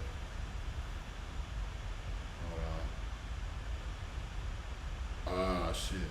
Damn, what the fuck happened? Oh, it's tripping. Hold on, I'm about to call Pete back.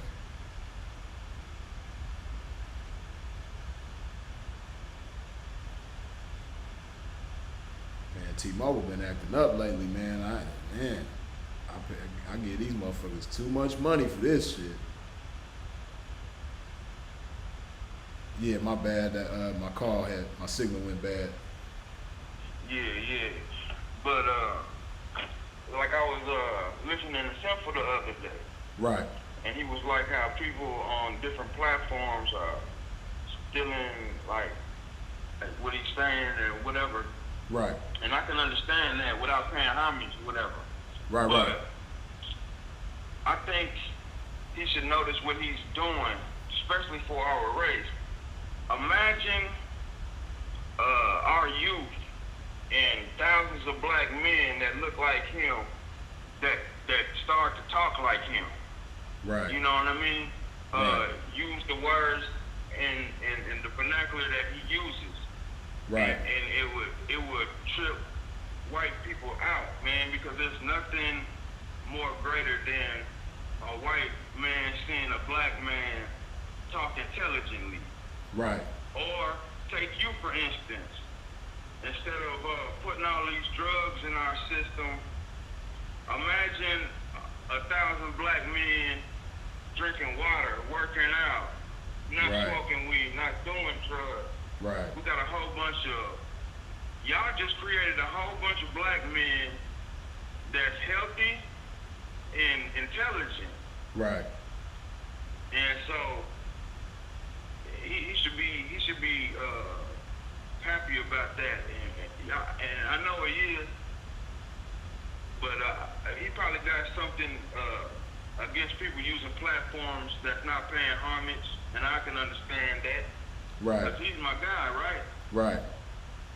And you know, when you reading the dictionary and reading these words and understanding what they saying and working out and doing that, you just feel better, man. And I just want to give y'all a shout out and a thanks, man, because y'all changed a whole lot of people's lives.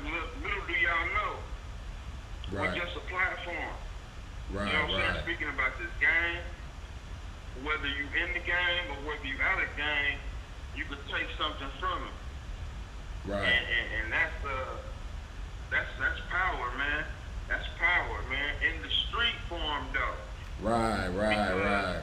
Something, cause y'all talking to the urban community, and it's like, okay, we seen somebody that I can familiar with, Right. and he's talking intelligent, and he's working out, and he's staying healthy, and it's just like, if y'all can get more people on that, man, I ain't never drunk more water in my life. until I started fucking with your page, man. For real, Right, man. dig I'm that. like drinking gallons of.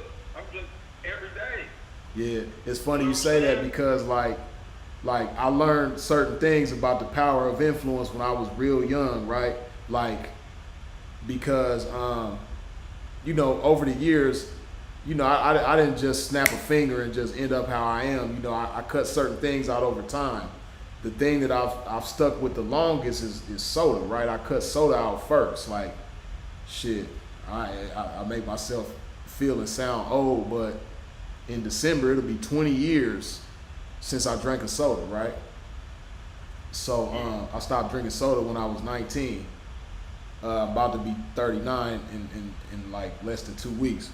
But so when I stopped drinking soda, right, I noticed something like when I be out with my homeboys, when we be out in the streets, you know, hustling, moving around in traffic and shit like that,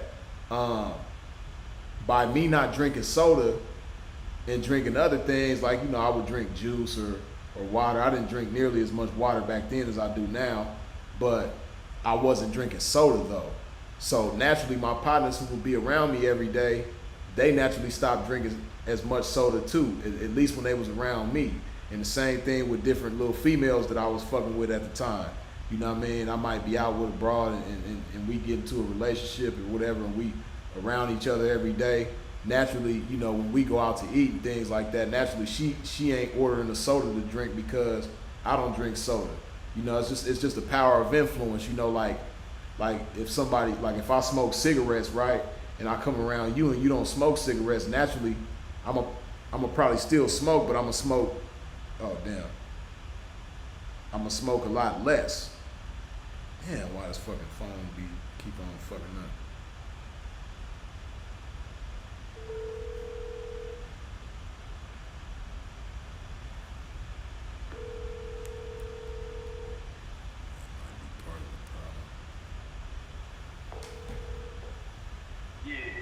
Yeah, my bad, but like I was saying, you know, I just learned about the power of influence early on. So now that I have this platform, you know, I just do my best to implement the things that I learned early on as far as the power of influence goes. And then another thing too, that you know, like individuals that I learned from is like Malcolm X. You know, when I read his autobiography, and he speaks about how the Nation of Islam grew, right? And of course, he doesn't speak of himself as an individual who like did it himself or anything like that. Like, one thing he always did was give credit to the Honorable Elijah Muhammad, but as his ambassador, like Malcolm, you know, his power of influence was just ridiculous. Like, once the Honorable Elijah Muhammad, you know what I mean, put that battery in his back, boy, he was a beast. Like, the Nation of Islam went from a few hundred to like thousands, you know what I mean, in a relatively short time frame, you know, because he was just so on fire about it. And you know what I mean, he was just so influential. So I learned from him. And then also, you know, even though it wasn't in the most constructive way, in the most positive way, Tookie Williams, you know what I mean? Like, when it came to the Crips, like him and Raymond Washington, man, like they were so, their personas were so damn big in the streets, you know, like people spoke about them like they were giants, you know, like, man, Tookie and Raymond, and Jamel too, like Tookie and Jamel, Tookie and Raymond, like people just spoke about them like they were just so like larger than life, and they power of influence was just so big, you know, in the streets.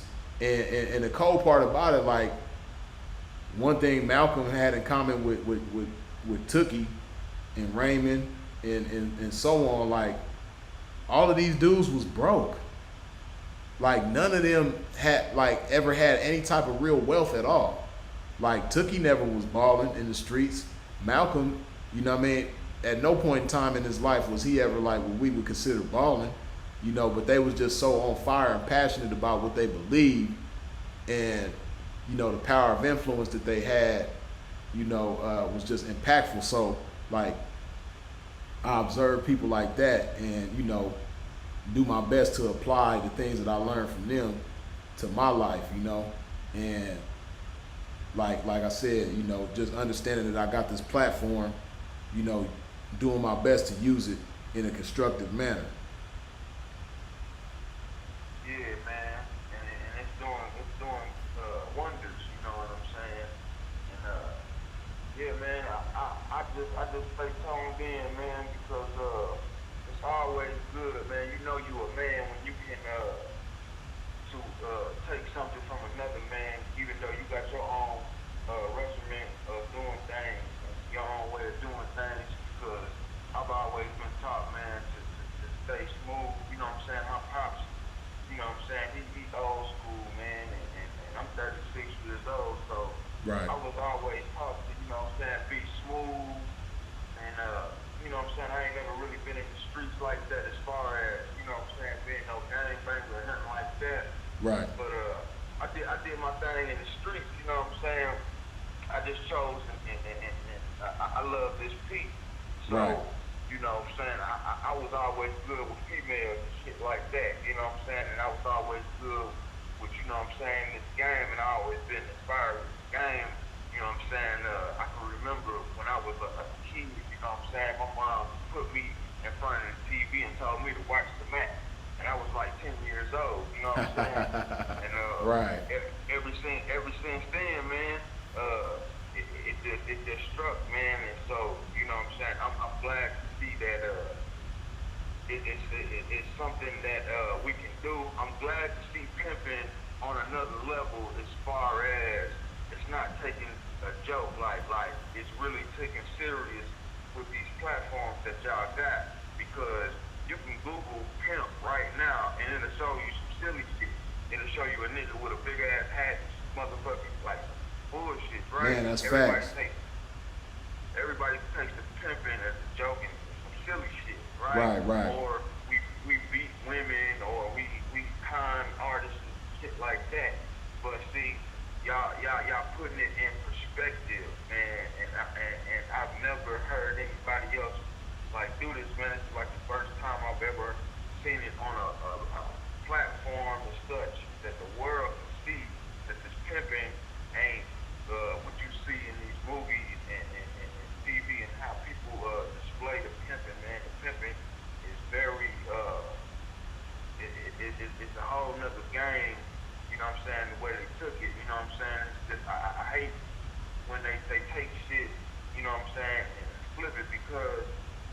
know, any man can be the woman's boyfriend, Right. motherfucking husband, you know what I'm saying? But they don't know that, you know what I'm saying, when you start pimping with your hands, you can run out of the game. Right. And, you know what I'm saying, it's just certain levels of certain pimps, the way they do things in their own household. And I guess the domestic violence is back in the 70s with it, got so popular with the pimping, and that's what they put on mainstream. And I'm glad that we have a platform to where we could basically, you know what I'm saying, take up for ourselves. Right. And, you know, we still gonna have haters though. Oh, Still yeah. gonna be haters, man. Yeah. You know what I'm saying? Because just Now, like I got spoke one on. more question. Oh, go ahead. Oh, go ahead. No, go ahead. 'Cause Nah, I was just talking about like speaking of the haters. You know what I mean? It's like I spoke on the other day. You know, the main reason why, you know, the world hates the pimping, you know, it ain't got nothing to do with, you know, how we treat women at all, whether it's good or bad. You know, it has everything to do with the fact that these women go out there and, you know, make the sacrifices that they make in order to get this money and then hand it all over to a pimp. You know, that's the one thing that they just can't. They'll never be able to wrap their heads around. You know, right.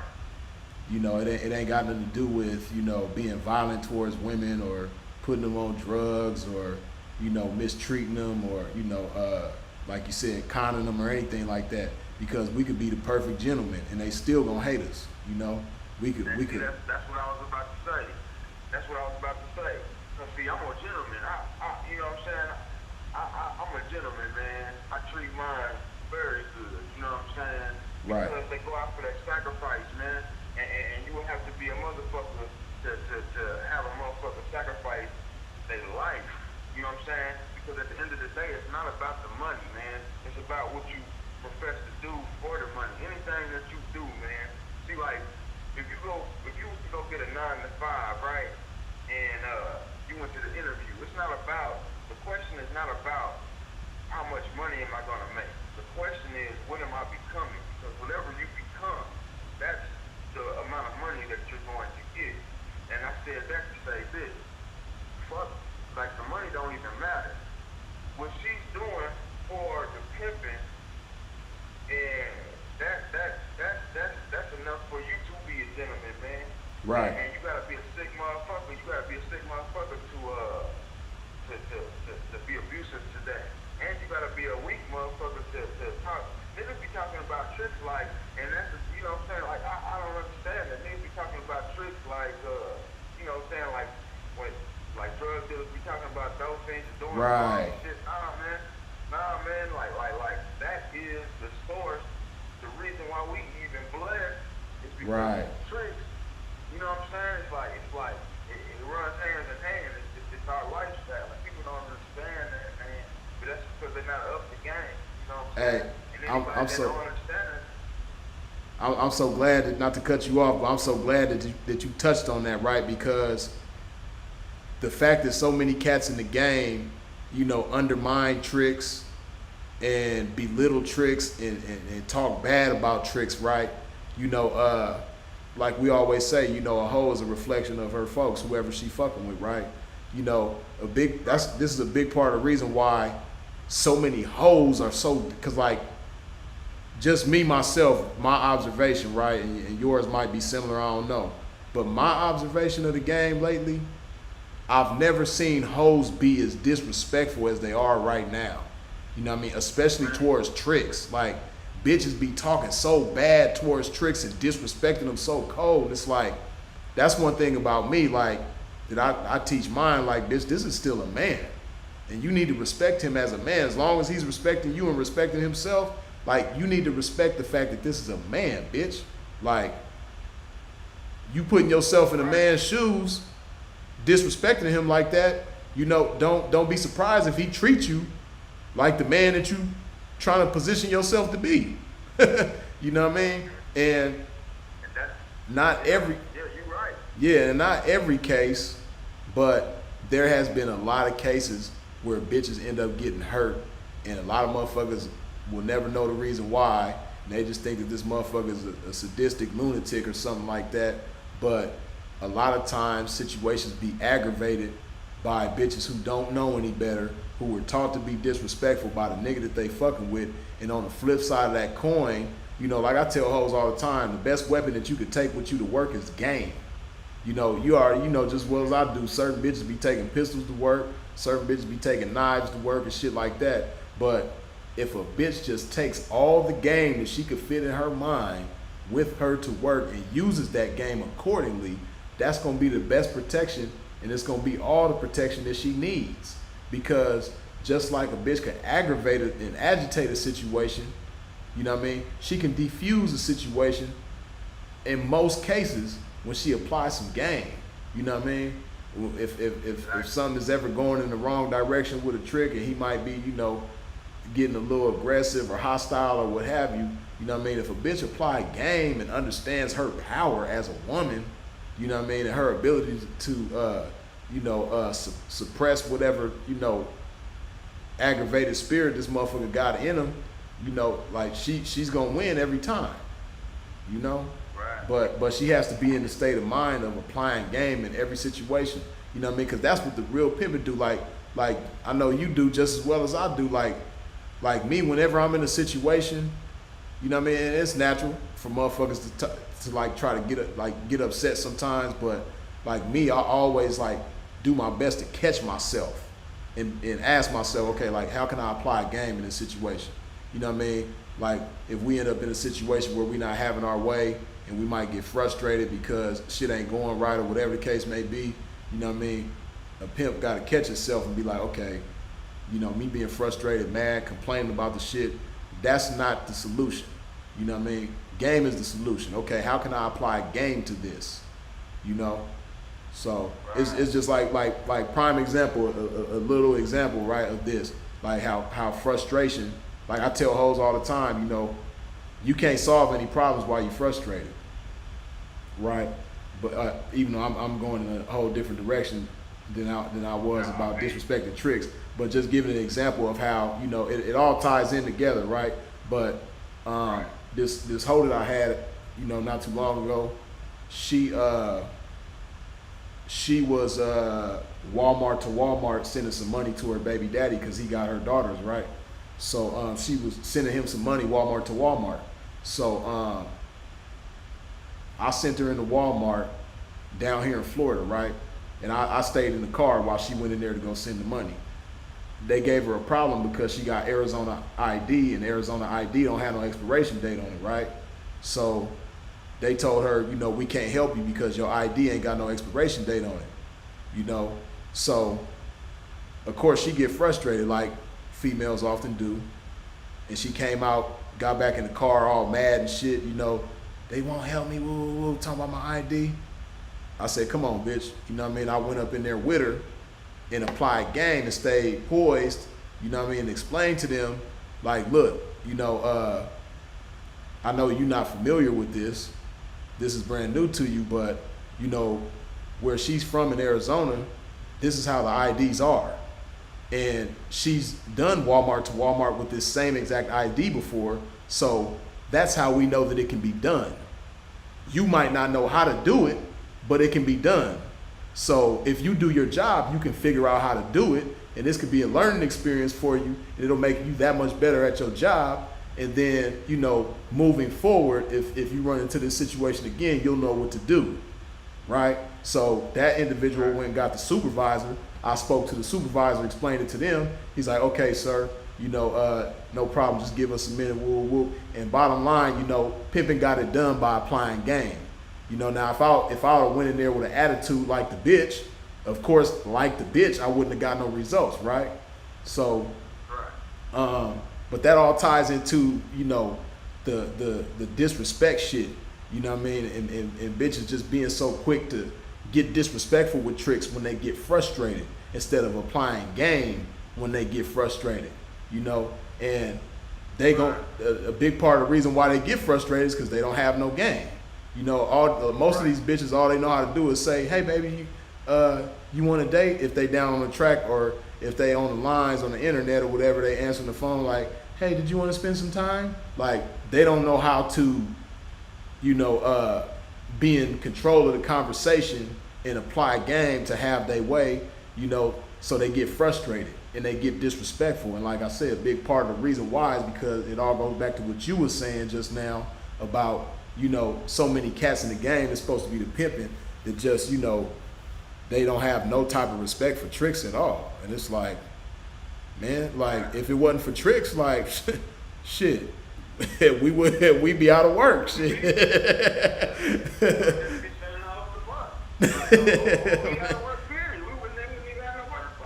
Man. And you know, and as far as females, as far as the hoes getting disrespectful with the tricks, man, you're absolutely right. And that's why we have to impute this game, the real game. And that's why I like a fresh turnout better than anybody else.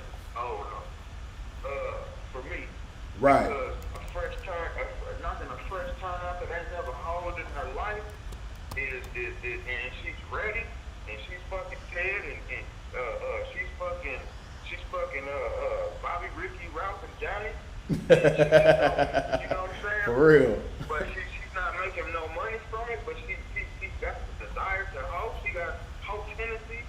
You know what I'm saying? Right. And so when you impute this game into her, and you get to telling her your way, you know what I'm saying? It's best to just get a fresh turnout, because it's like you just opening up a new can of worms, and it's like she don't have these old habits that last Pete taught her, and you not, you know, her last folks might have let her look at motherfucking Love and Hip Hop and all of that shit. Right. A whole bunch of fucking women disrespecting men. Hey. You know what I'm saying? And they got these fucking attitudes, and they looking up at it. They got, you know, Instagram and all of this bullshit, all of this pollution, Right. that these fucking hoes and niggas intaking into their mental, and it's fucking up the world, it's fucking up the game, and it's fucking up us women. You know, they think they so motherfucking like men and shit now. You know what I'm saying? These tough ass bitch. You know what I'm saying? Like, yeah, man. For real though, that's so real. Bitches, man. Yeah. Like, man, you know how the fuck? You know what I'm saying? If beating a bitch, this would be this would be the day that in these days and times, these would be the days that beating a bitch would be the most hot right now, because these bitches, niggas, you forget that they bitches. Right. I'm like, bitches, you serious? Right. Bitches, you serious? Like, excuse my motherfucker, let me, like you said, man, let me have my motherfucking points right now, man. Let me get some game up in this, because I almost goddamn forgot who the fuck I was. This bitch goddamn, you know what I'm saying? Right. So that's why we gotta maintain that fly mentality and impute to these hoes that you know what I'm saying, you gotta be laid like at all times. Like you said, that trick is a trick, but he's still a man at the end of the day. And you stay in your motherfucking place, you stay in pocket, and you know what I'm saying, I'm a boss up and stuff, you know what I'm saying, and accordingly, I'm a pimp accordingly, you know what I'm saying, as a man, though, you know what I'm saying, Right. And you remember that, bitch, I'm a man, and you a motherfucking bitch, and Right. that's how we gonna play it, you know what I'm saying? Right. This ain't no motherfucking, but you know, nowadays you got, and I don't understand that you got all of these motherfucking renegades on the internet now with the fans only and all of that shit, and it's just like they act like they don't need the pimping, you know what I'm saying? But that fans only shit can only take you so far, and all of that renegades can only take you so far, because bitch, I got game that'll take you to the stars, you know what I'm saying? Right. And it's just like that attitude and this old Destiny's Child ass, independent woman ass shit. since they got, you know what I'm saying? And it's just like ever since then, all of that independent shit, a bitch act like she don't need a nigga until she need a nigga. But then, Right. you know, a bitch can't fuck with me if she on that shit, man, because I got standards. And I would be belittling myself if I was just, cause I could have any hoe, any pimp, feel like he can have any hoe. Right. A motherfucker wants a motherfucker that's gonna do right. You know what I'm saying? Because, like I said, man, this is more than just a lifestyle, man. It's a business, man. And my business can't run good with motherfuckers. Like if I had a motherfucking business, a restaurant or a clothing store or something, my money can't flow right. My business can't flow right with the bitch at the cash register on the phone while the Right. customer's trying to cash out and shit like that. Like, nah, bitch, you got to motherfucker be professional, man. And Right. that's why I like the first turnout, me personally, man. But man, it's always good to talk to you, P, man. It's always Indeed, a man. pleasure, man. Likewise, man. You know this how we keep our batteries charged. Yeah, I done hogged up all the time and shit, man. But hey, man, I just want to spit some of this good game, and I want to hear some good game, man. Indeed. And you know what I'm saying? Blessings to everybody. Oh, one more thing, P, because I'm starting to work out, right? Okay. And you know what I'm saying? I'm starting to get that 36-year-old. My age my stomach is catching up with my age, right? And so Say you 36 with a 36 waist, huh? right, man. And I'm trying to like I was like, damn, man, because I ain't looking as good as the truth as I once was, shit like that, man. Right. I'm just trying to get that back, you know what I'm saying? Like, what's some good regimen on the stomach? Because I got the little ab wheel thing. That's the best thing. Yeah. The ab wheel is the best shit. That's what I do. Like me, I don't do sit-ups or crunches. Like sit-ups and crunches and leg lifts and all that shit, those work too. But what I like about the ab wheel is that it works your upper and lower abs all in one motion. See, if you're doing sit-ups and crunches, you know, that's only working the upper abs. So to work the lower abs, you're going to have to do leg lifts as well. That ab wheel, it does all of that in one motion. So that's why me personally, I like fucking with that wheel. But yeah, that's the best thing as far as building your ab muscles. And then of course, you know, you gotta eat accordingly too. You know, if you're trying to trim down a little bit, then you might want to cut back a little bit on the carbs and shit. You know, even if it's just, you know, cutting it in half. Like if you eat, you know, a whole cup of rice throughout the day, you might want to cut it to half a cup or something like that, you know. So yeah, you do that, and of course, you know, you already on the water tip, so that's, you know, you keeping that love in your body. So yeah, that's crucial too, you know. So yeah, that there will have you right. Alright, well, I gotta get to my business, man. Much love, man. And Indeed. I'ma holler at you, P. Oh, for sure, indeed, peace. Stay up. And some more of it. Indeed.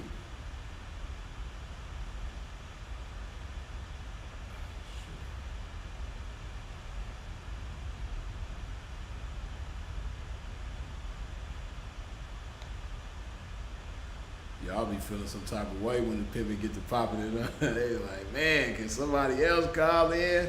Hey, man, that's, you know, that's how it goes sometimes, you know, when the Pimp get to chopping it, man, and it gets that good energy right. You dig?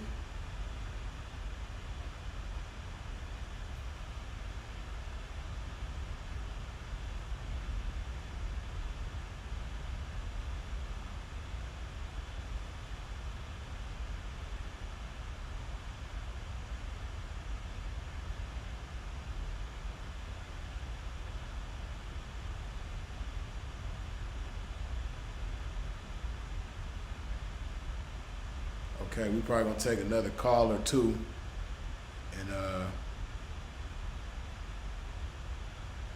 yeah, I got this Note 20, man.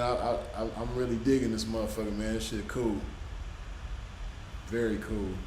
The battery life on this motherfucker is crazy. The screen quality is crazy. You know what I mean? I like that little display right there, but you see the screen quality is dope as a motherfucker.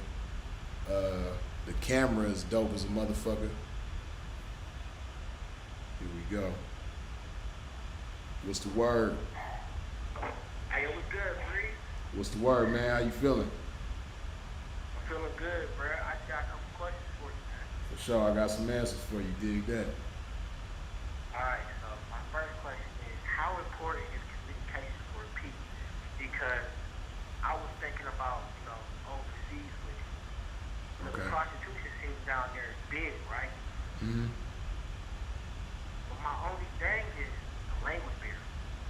Right. So how I deal with that? You know, I would think that you know, I've never been overseas, so I can't speak from experience, but just thinking hypothetically, uh,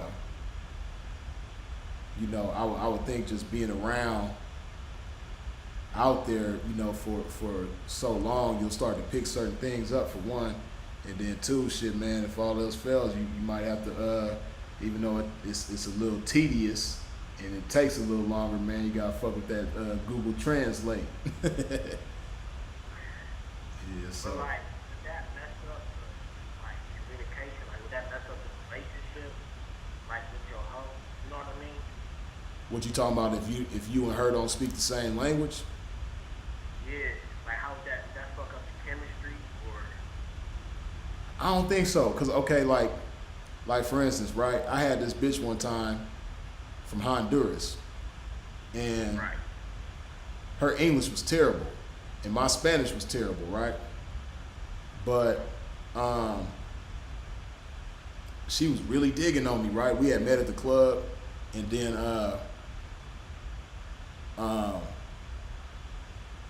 it was crazy. Like we met at the club and exchanged numbers that night, but she didn't call me until like a month later. Of course, I remembered the bitch, you know what I mean, and we talked a little bit, and you know, we ended up linking up and ended up fucking with each other, you know, for like 2.5 years, right? But like I said, in that situation, my Spanish was terrible. I spoke a little tiny bit of Spanish, and she spoke a little tiny bit of English, but us being around each other, we kind of made each other better. Like, she definitely made my Spanish better, and I made her English better. You know what I mean? Because whenever I would be around her, everything was Spanish. TV Spanish, radio Spanish, conversations with everybody that she knows Spanish, because she the type of individual where, at least back at that time, she would only speak English if she had to. You know what I mean? Like, if we go into a store or something, first thing she says, "Hablas español?" Like, she asking if they speak Spanish. And then if they don't, she like, damn, all right, I gotta speak English now, you know what I mean? But if somebody spoke Spanish, and I used to get on her about that. Like, you know what I mean? Like, try to speak English more, you know? But, cause she would like run the Spanish every chance she got, you know what I mean? But by me getting on her like that, it helped make her English a whole lot better, you know what I mean? Like, she started getting more confident, you know, and she got out of that thing of, you know, always running the Spanish. And then, you know, like I said, by me being around her and her friends and family, you know what I mean? Cause I like go hang out at family functions and shit like that, and like whenever I'm over there, like nobody speak English, you know what I mean? And people will come up and introduce themselves to me, and you know, it's like I gotta, you know, even though my Spanish terrible, you know, like I gotta talk to them in Spanish, you know, but it made me better. But I say all of that to say, like, our communication got better, you know what I mean, because we was around each other for a long time. But initially, our communication was like weak as a motherfucker, you know, because like I said, I barely spoke Spanish and she barely spoke English, you know, but we still, it's a trip, you know. I don't really know how to, now that I'm thinking about it, you know, in retrospect, I don't really know how, like, I don't know, we just vibed, you know, even though we didn't really necessarily speak the same language, like, we just, you know, shit, we just vibed. I don't know how to really explain it, you know. Yeah, cause like I was looking over this country, it's like Colombia, right? And like they have so many bad bitches. Oh, I'm already knowing. I'm already knowing. Yeah. And they without no representation. Right. Like, I tripping because I can give it a game, but I can't you know what I'm saying? I can't translate that. Right. Yeah, so I don't know, man. I guess you gotta translate in the phone or something. You said what? I said I guess you gotta translate in the phone. My bad. I couldn't hear what you said. You said you got to do what? I said I can. Damn, I don't know what happened. Your volume got like hella low. That's me. You there? Yeah. Oh, damn. Okay. Hello? Yeah. Yeah, I can hear you better now. Okay. Yeah, I was saying. So like, using the Google Translate on the phone, that wouldn't fuck up the whole like energy. You don't think that would like? Well, you still gotta be, you still gotta be confident. You know, like I've had that type of situation before. You know what I mean? Where I'm using the Google Translate to have a conversation with a broad. You know, but you still gotta be like, you know, even though y'all might not speak the same language, you still got a sense of humor. You know what I mean? Humor, you know, is a universal language. You know, charm is a universal language. You know, being a gentleman, you know, that's something that everybody can understand. So, you know, but when it comes to broads, you know, like humor is a way to break just about any of them down. If you can make a bitch laugh, you know, that's your way in. You know what I mean? So you can like make humor out of the fact that y'all can't talk to each other. You know what I mean? Like you might go to Google Translate and be like, damn, this shit is fucked up. You know, we can't talk in the same language, like say it in a funny type of way and make the bitch laugh, you know what I mean? And then from there, the vibe is good and you just gotta maintain the vibe, you know what I mean? That's just one example, but you know, at the end of the day, you just gotta be confident in yourself, and you might not be able to have a full conversation, but you know, again, you can communicate vibes, you know? Right.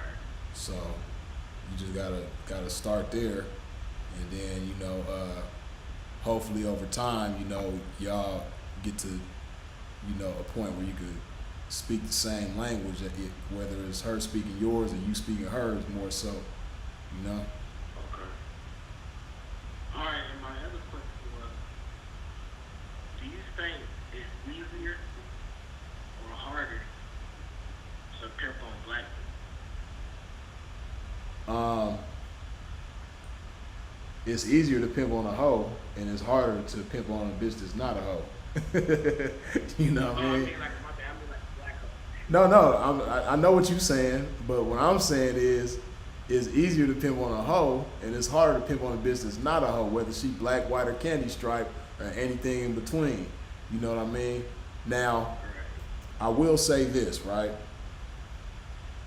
When it comes to a lot of black women in the game, you gotta understand, you know, what makes them how they are. If you understand what makes them how they are and you consider that, then you can be the solution for that. You know, if they have an open mind and a willingness to fuck with your pimp in the right way, right? So, like again, if you consider the fact that a lot of young black women, you know, they grow up in an environment where there's no strong, influential man in their life, right? So in a lot of cases, they left to their own devices. In a lot of cases, you know, they being influenced by, you know, whatever woman is raising them, whether it's their mother, grandmother, or what have you. And a lot of times, a lot of them type of situations is a situation where that woman that's raising them doesn't respect men. And she's displaying that, she's demonstrating that nature in front of this young girl. So she grows up, you know, being influenced by that. Naturally, she's gonna take on some of them same attributes, right? Or what have you. So she's gonna be the same, she's gonna be, you know, a reflection of that in a lot of ways. Now, again, like I said, if you can consider that and be the solution to that, you know, if she has an open mind for it, you know. But a lot of times, to be honest, a lot of bitches like that, you know, they be so deeply entrenched in their ways that, you know, a lot of times it don't be worth a pimp's time. And I want people to keep in mind that, you know, it's not just black women that's like that. It's a lot of black women that's like that, but you know, it can transcend through any ethnicity. And then another thing too, another challenge that we have, which to me is a bigger challenge, that goes beyond just black women, but just young women, period, is this social media shit, man.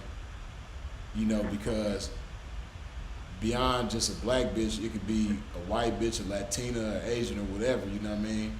If they wrapped up in that social media shit like many of them are, like I say all the time, you know, they got this false sense of self-importance based on the attention that they get, the clout that they get, you know, so, but I say all of that to say, you know, don't just write a bitch off because she black or whatever the case may be, you know, because that might be your best hoe in the making.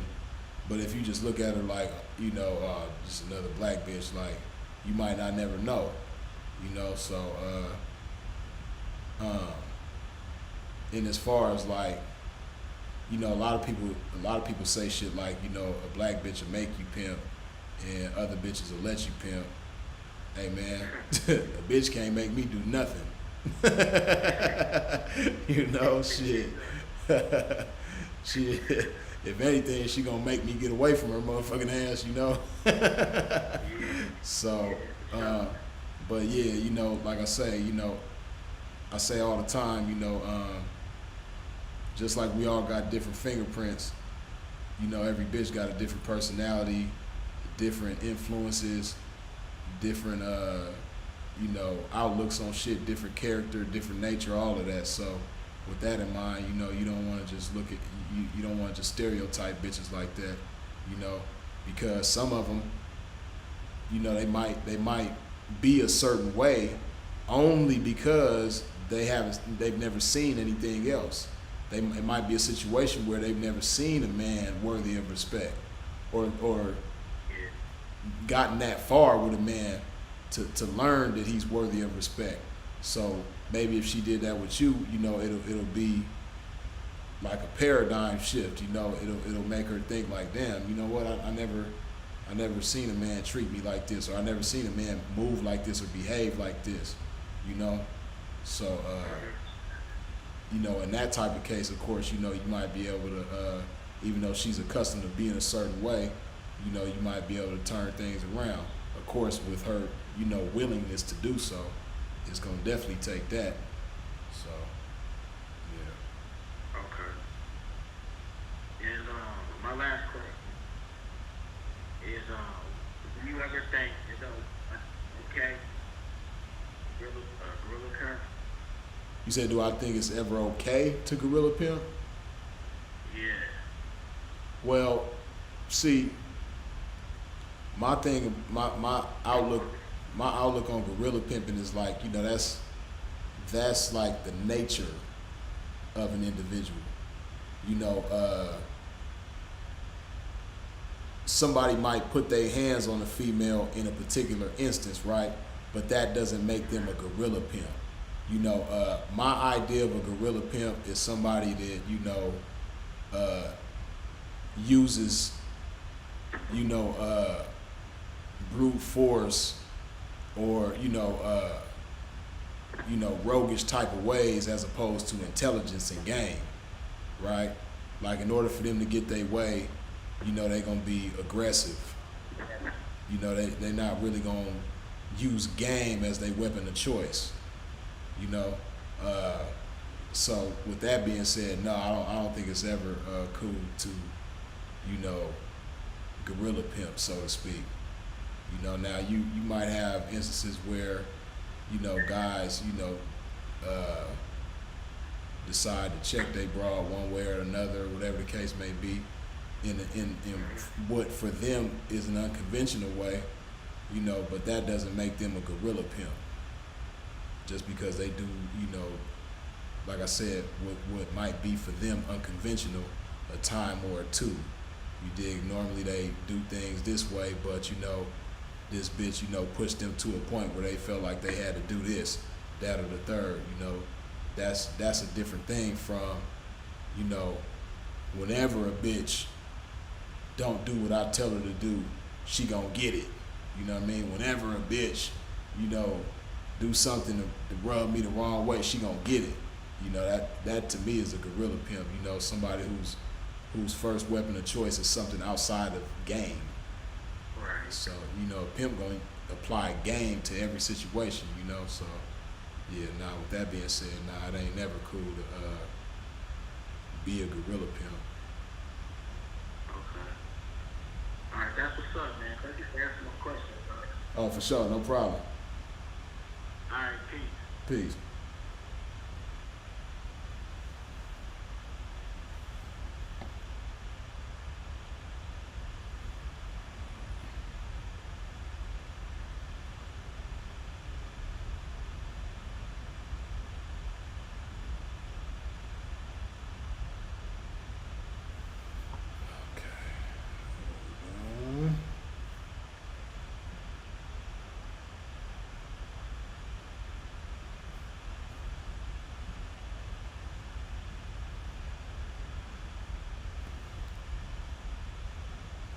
What's the word? Barely. Yeah, but you sound kind of distorted and low a little bit.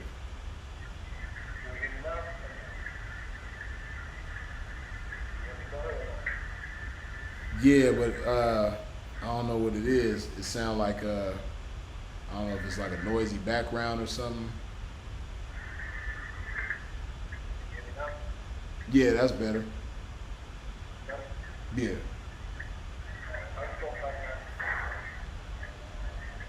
You say what? Oh, I'm fantastic, man. About yourself? Dig that. Damn. As soon as you start talking, that shit got staticky as a motherfucker. Like, say that again, my bad.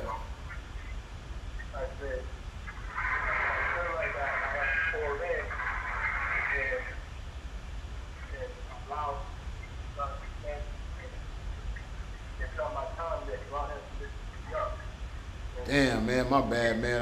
I'm doing my best to hear you, man, but it's like a struggle. Like, I can barely understand what you're saying. How much longer are you gonna be doing your live?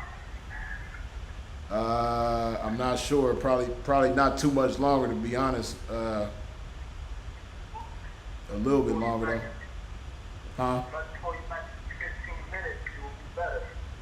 Okay, yeah. See, you sound better right now, but I don't know if you could keep talking like this. But yeah, yeah, you can call back in 15 minutes. I'll still be live. All right, for sure. Yeah. Okay.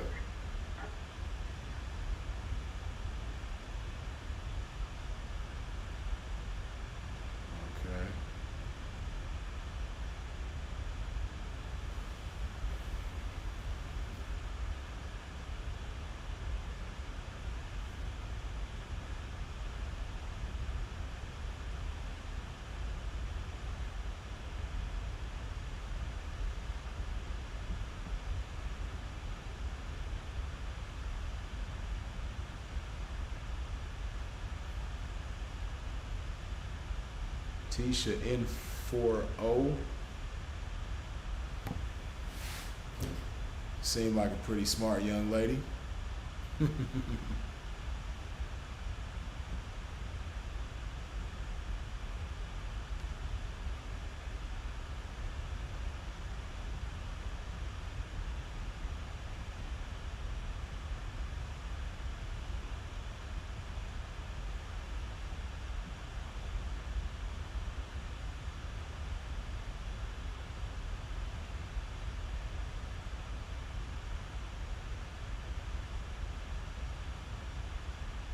Keith Capone, blessings all the way from the Bay Area, Richmond, Cali. Much love and respect.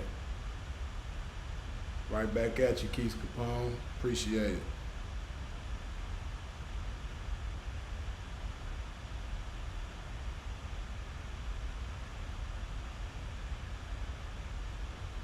Oh, Anton, you say the iPhone 12 come out on the 23rd, huh? Yeah, I never was really a fan of the iPhones, but I will say that the newer iPhones seem like they're a lot better than they were before. I didn't like the way the old iPhones was, especially like volume, like the sound. Like people with an older iPhone, I would always have a hard time hearing they motherfucking ass. Like my cousin, he had a older, like a few years ago, he had an iPhone, and that shit used to be hard as fuck to hear him when he talked. It's like a struggle. These motherfucking Galaxies, though, man, these Samsungs, man, these motherfuckers is all the way on point. Sometimes they too damn on point, shit. Too damn convenient.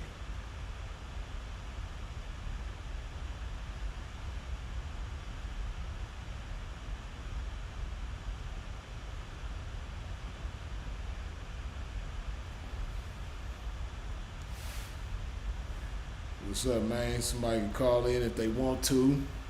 Chop this good game.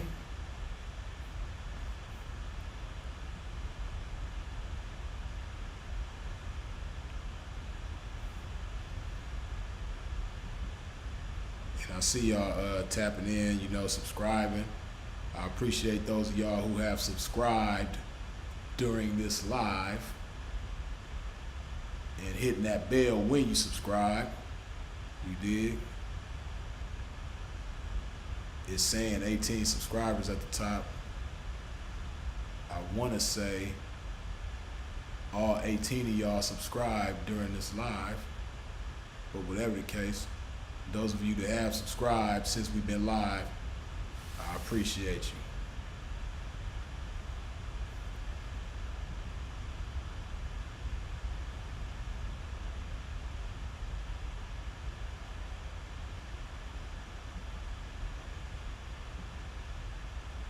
Shit, okay.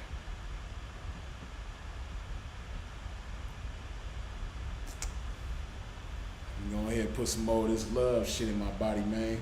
Go ahead and hit a pimp with a splash emoji one time if you're doing this.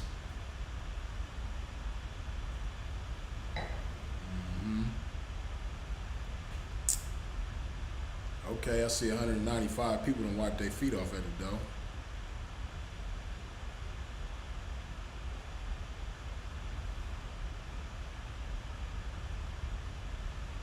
If you haven't wiped your feet off at the door, go ahead and do so now, please and thank you.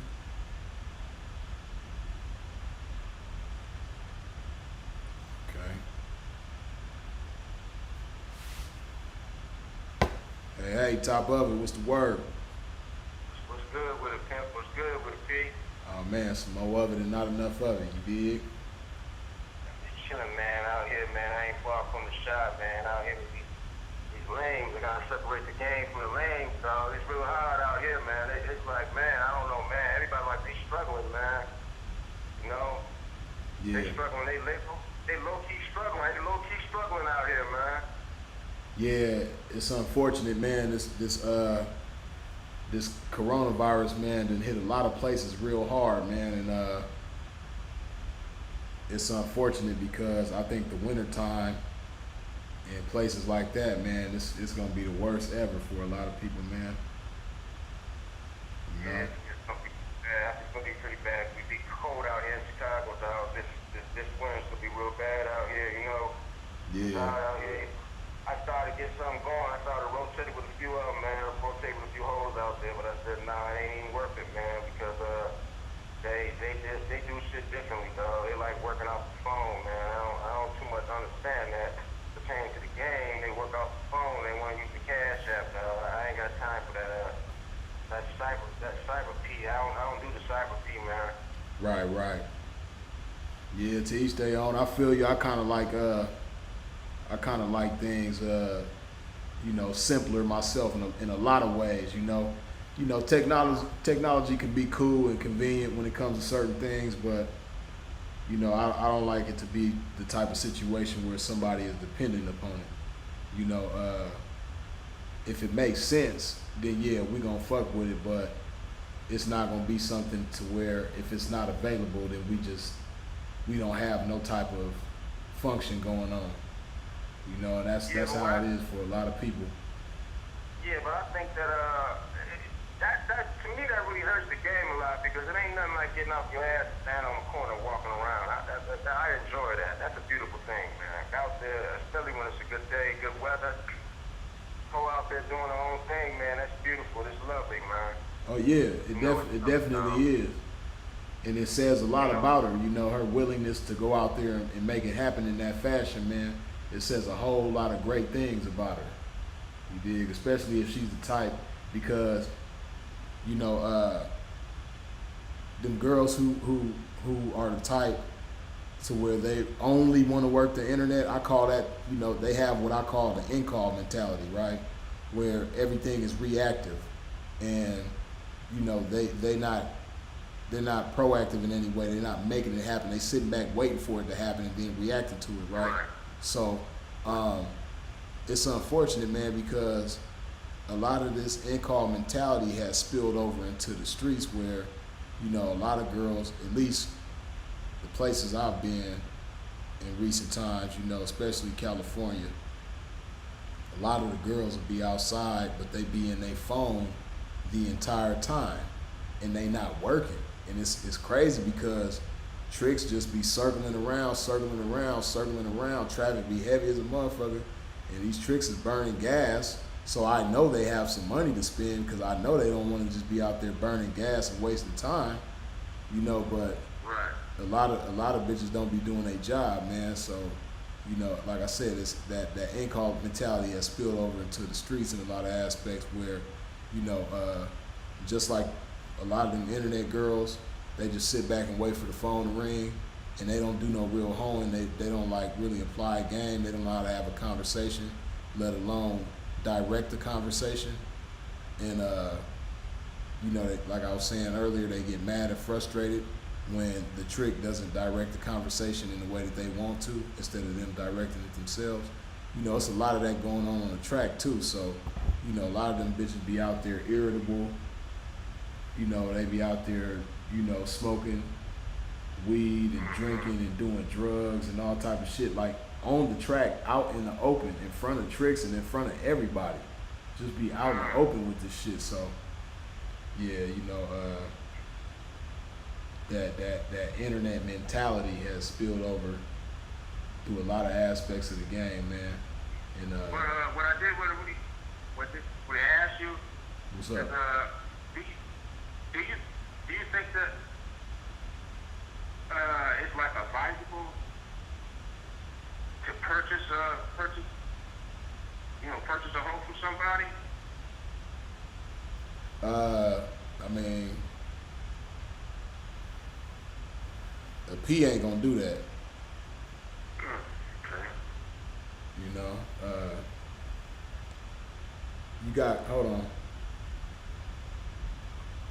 I had to put some more love in my body, but you got certain individuals who, like I've seen things like that happen before, right? And have known about things like that happening before.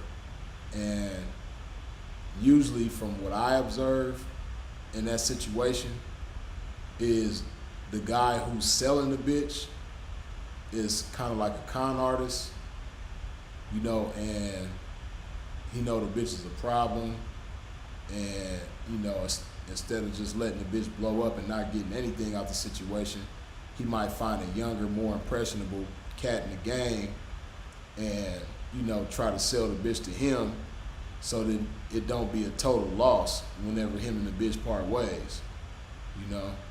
Or it could be a situation, man, I'm giving up some cold game right now.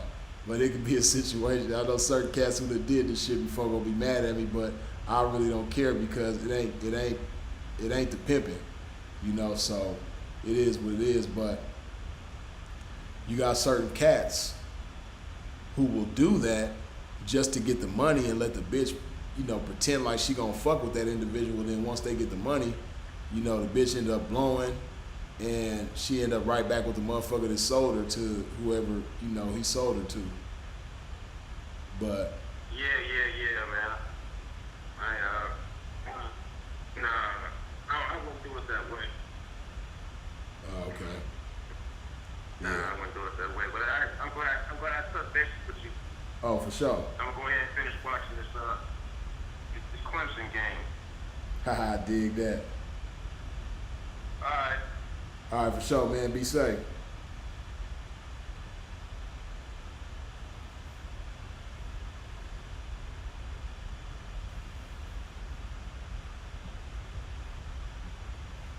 Yeah.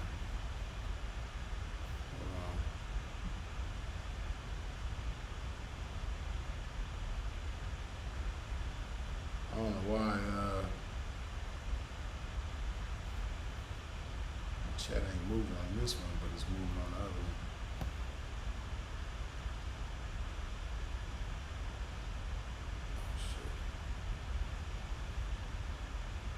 Oh, shit. Okay. Hello? Yeah, you hear me now? Yeah, you a whole lot better now. What's going on, Frank John? What's up with it? One day at a time. Dig that. You know, I really didn't call in to ask any questions. I really called in to share a piece of information, not like that I'm the most knowledgeable guy in the world. But you know, God has placed a modicum of knowledge into my life. And I noticed that I picked it up by listening and watching other guys who I wanted to emulate. Okay. And so, is that all right with you if I go ahead and share it? Yeah, I'm listening. Go ahead. Not bad. So, look, so I did want to piggyback off of some of the other guys before. I know one of the guys was talking about, you know, emulation of other pimps saying the same thing that other pimps are saying. Right. And I feel like first and foremost, everyone should know that a pimp has always been a special individual. Right. He's always been unique in all his ways. So Right. a true pimp is never going to look to emulate exactly what another pimp is doing. He's going to take that game, apply it to himself, and figure out how to move within himself to create an individual character of himself that he has in mind. Right. So, now me, I didn't come across the game until I was really like into my 20s. But God had taken me through so many struggles and adversities that I was utilizing the game without really knowing that I was utilizing the game. Right. So, you told me, you said a whole best weapon is taking rehearsing games. Right. Filling up on some games. And that's true. Now, before I was even introduced to the game, I was utilizing the game to get me out of situations, life and death situations. Right. Because really all it is just mental. Mm-hmm. You know? And so I've been in New York City in the projects. I've had guns pulled out on me. And I've utilized the game to turn the situation around when people put the gun up and people were like, yo, what is he doing now? He's crazy. Because I'm just putting the game on them in their head and I'm flipping it to a point of, it's almost kind of like, if someone told me that I was mind effing them or something like that. And I've been putting in those types of situations. Right. And had to use that mental ability to get me out of the situation. But you have to have the confidence to utilize the game in those situations, because you just having a game and not having the confidence to exercise the game, you're not going to get anywhere with the game. Exactly. So I used to live in Italy because I was born in Italy, right? And when I came across the Pimp game, I had already went through all of these situations when I was in Italy. And I speak Italian perfectly. And when the game came across to me, I went out and took it like a rocket, like, oh, all right, then I need to go get some hope. Right. Now, in Italy, it's not like the U.S. You know, maybe in certain parts of the U.S. you have a lot of hoes walking up and down the track, but in Italy you have parts of the city Well, you can just go and they're just standing outside. All Right. of them. Right. And it's like the whole row. So, but there's no pimps over there. There's people who are considering themselves to be the really human traffickers, just like here. You know, they sell a dream to these women from other countries, and then they bring them into, Italy, and they set them up in a room, and they have them pay them back in the room by every night. That's how they get into prostitution. But a lot of these women over there carry themselves a lot differently than these women over here. Right. So now I got in trouble while I was over there. Now I've done some wonderful things with the game. Right. Some magnificent things with the game. I've had women, I'm talking, you know how you said that most of these hoes, a lot of them are disrespect tricks. Yeah. A lot of women are in that type of mentality of disrespecting these men when they come around, right? Right. Now, the way that it is over there, those hoes stick together because they're in the same vicinity. Exactly. Right. I've had situations where all of these women in this vicinity respect me due to the fact of how I carry myself, how I move. If the ones that want to choose up, they want to choose up, they're gonna still show me respect as I walk past. Mm-hmm. I've had it to where I've had women chasing me down, women feeding me, grapes, we just, I don't need to go on there's no game works. Right. It's a big exercise. Now, when I got in trouble for mispimping, because, someone told on me something, and she was square. I shouldn't have even been doing what I was doing anyways with the square. Right. But I got put down, and then I got sent back to the U.S. Now, when I got sent back to the U.S., I was thinking I was going to exercise again. But after being down in Italy, because being down in Italy is different than being down in America. I'm sure. So, right. So, you have to depend on not only your wits, but you also have to depend on you have to be able to exercise your words in Italian. You have to be. You're also not in that place. Yeah, there's a whole lot of black people. There's a whole lot of people, of color, but not in there, not down. Right. So you were outsider already when you grew up in there. Right. You already had people gonna pick on you, you had to already use your mentor and utilize again. So when I came back to the U.S., I was thinking I was gonna go ahead and go back into the pimp, and God said no. He was like, I have other plans for you. It just was not working, Paisan. It wasn't happening. Right. Now, for all I'm not saying nothing to anyone else who's doing it out there. That's what you want to do. That's what you want to. That's how you want to live your life. That's fine, Paisan. I know that the game works.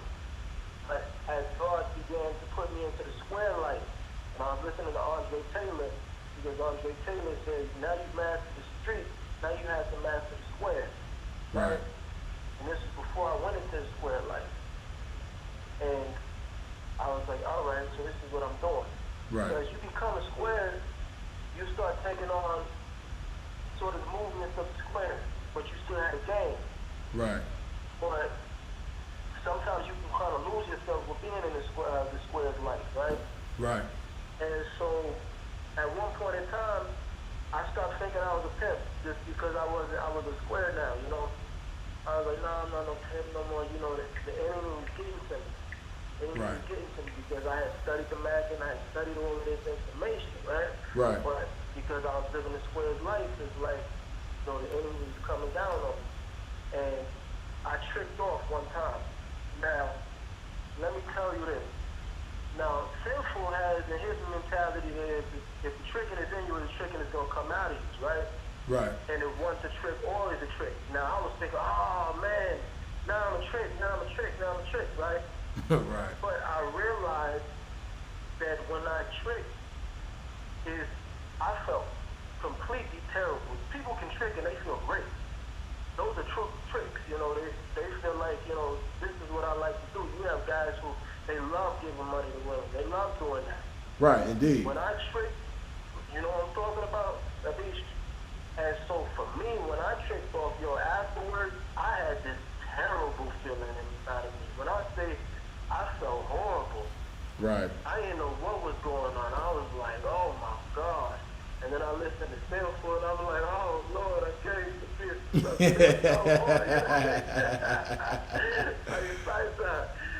was going crazy on myself. I was like losing my self-identity. And I realized like, yo, after a while, after I gained my self-identity, I realized, back, I was like, there's many men, that's all men and all women, pimps, they all make mistakes. You have to forgive yourself for your mistakes, right? Right. So I finally forgave myself for that mistake, and I realized, but even through all of this going through square, God put something in my mind, and it was growing and growing. That pimp information, Paisan, it goes back to the Bible. The woman is a help me. Right. And all the pimp is doing is utilizing that information and putting her in a right position of helping him to go towards the dream. Right. And so therefore, a lot of these guys, all that they're trying to do, oh yeah, pimp, I'm trying to be the pimpin', I'm trying to be the pimpin', and this and that. But yet, a lot of them don't even have a vision in Right. mind first. That's real. They're going after the cars, the clothes, the jewelry, the houses, and things like that. But they have to have in mind that we still in a situation, us as a whole, of our black people, and that if you utilize the information that you got from this game to take you and your people higher to another plane, Isaac, then you'll understand that you are king with this information, but you have to be humble with it, and you have to know how to utilize it. Because the same way that I can send a hoe to the blade, I can send that hoe to go ahead and put together a $5 million, real estate deal and bring that money right back. Right. Facts. Hey, I know you, don't I? We met. Right. Right. Okay. Yeah, I was just making sure. That's right. So, carry on. So that's how, I see that a lot of pimps, when they get out of the game, it's like, what do? It's like a lot of them they don't exercise the game with the women no more. They just kind of exercise the game in society. And I wonder, like, I'm nothing on Rosebud, Rosebud has a lot of game. But then he gets married. And I'm trying to understand, like, wait, what happened? Like, you just said you retired from the game, and then the information, you didn't utilize it no more, you just wanted to spit it out to people, that's it. Because the game is supposed to take it to a higher plane. Right. It doesn't matter if he's still sending women to the blade. Anytime he gets a woman, he's supposed to be exercising that game on that woman. Right. And so I feel like God wants us to get this game because, in actuality, he's trying to bring us out of our captivity. But if people don't understand and utilize the game and let it evolve, then it says to be renewed by the transforming of your mind. Right. You're no longer the person that you were before. You're a new man. And so the new man, just because the old man puts on a suit doesn't make him a new man anymore. Right. You have to become renewed by the renewing and transforming of your mind, so that when you put on your suit, you talk different, you move different, you are different. But you have the information that came from the streets, that came from the game. And I would love to see it because I can't see it out here. I see a lot of guys talking about their pimps, but they move like gangsters. And I'm like, yo, that's not what pimping is right now. Right. Right. Like, once you get this game, you move a different type of way. Man. Because I know when I got the game, I moved a different type of way. I wasn't the same man. Indeed. Yeah, it's like being born again, Exactly. So they talking about, I hear a lot of these pimps, and I can't even listen to a lot of guys because talking about their pimping because they're like, you did. And I'm like, yo, this ain't even you. Like. Yeah, you could tell the difference. Yeah, you could tell the difference between who's authentic and who ain't. Right. For sure. Like I say all the time, it's a lot of cats that know the secret handshake, so to speak. So, they'll try to blend in, but like we say all the time, real recognize real. Exactly. And one thing that Simple always talks about, and yourself, you'll tell them to read. to read, you know. They Indeed. also need to get out and experience, you know. Another guy he got on him, he was talking to you, he asked you, like, something about, is it difficult to pimp only black women or something? Well, in actuality, he needs to get around and move around to see that it's African, it's really an American mindset that's kind of difficult to deal with because they deal with capitalism. Right. Superficiality, you know? Right. And that's what's keeping them from going to and following that man. They feel like, you know, the man, I don't need the man, I can do all of this by myself. And really, I feel is this, you know, why it can be easier, not easier, but going into countries where, you know, women have experienced adversity and struggle because they're looking for the dream. They're looking to hustle for the dream, you know, and she's not going to say, oh, I can do it all by myself, because not all the time has she got it by herself. You have women here that they're not really rich, they're not really living a dream, but they have the trophies that look like it's the dream, you know? Right. The nice cars, but she in debt. The nice house, but she's in debt. You know, she's getting new purse, new clothes, new shoes all the time, but she's in debt. Right. She don't own anything. Yeah, you know, it's a lot of women who go through adversities here too, but a key part of what you said is the capitalism. You know, by us being in a capitalist society, you know, a lot of the women here, and especially black women, you know, coming from poverty and always wanting something, you know, wanting to look like they got it going on, you know, with that in mind, a lot of them are materialistically driven.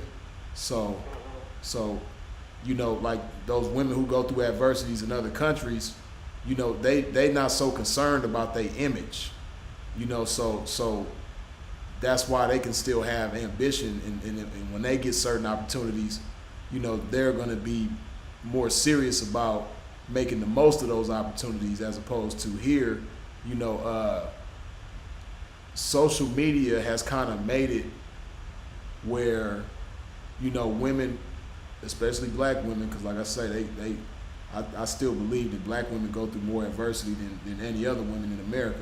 So with that in mind,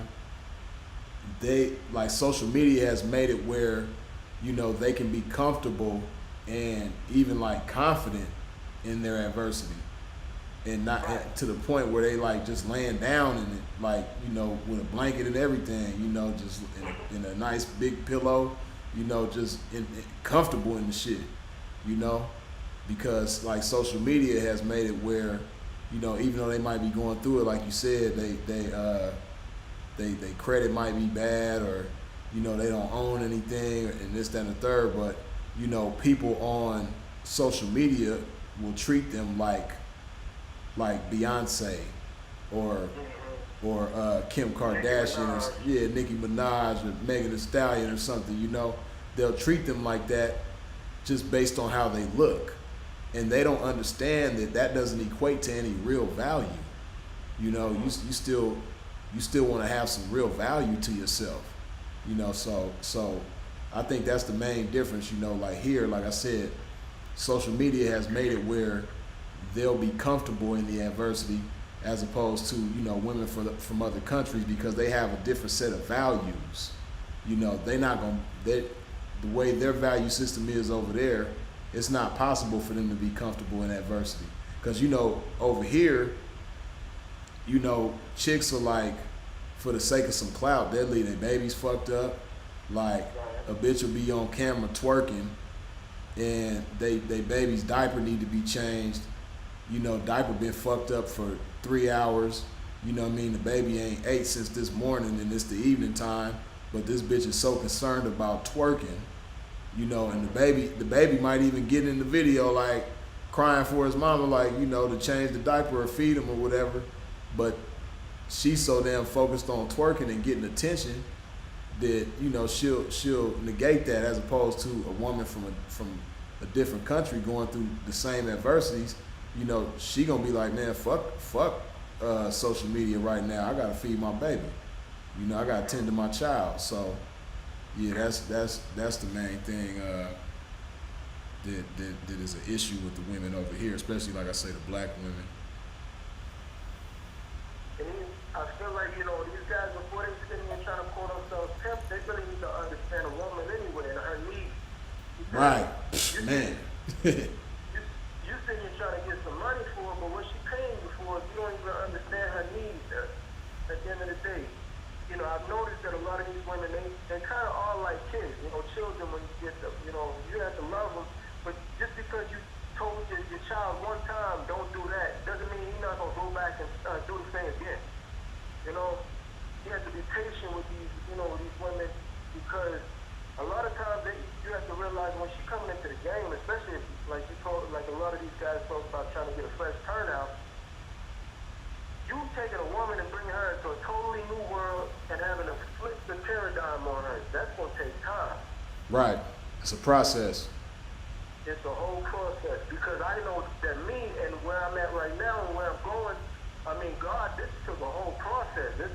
He didn't tell me, oh, this is how you're going to be, man. I just transformed into it automatically. Right.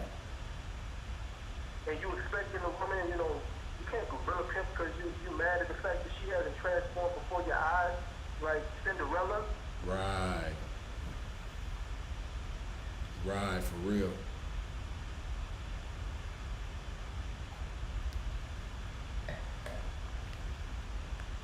Don't tell me the car got disconnected. Nah, I was listening. I was waiting. Oh, okay. Nah, cause this phone be tripping. But nah, that's real talk. A lot of cats, and I, I hate to sound like, like a broke record when it comes to talking about social media, but that's an effect that it has on a lot of cats in the game, as well as a lot of females in the game. It gets people bent on results, because on social media, a lot of the shit that we see, a lot of the people that we admire and follow and so on and so forth, we get caught up in their results. Like if they got a certain car or certain cars or certain jewelry, or they live in a certain type of house or whatever the case may be, all we see is the results. So people get caught up in trying to, keep up with the Joneses in the sense of the results. That's why a lot of these chicks, will get on social media and fake it to look like they got certain results, but they don't think about the process at all. Same thing with a lot of these dudes, A lot of these dudes will,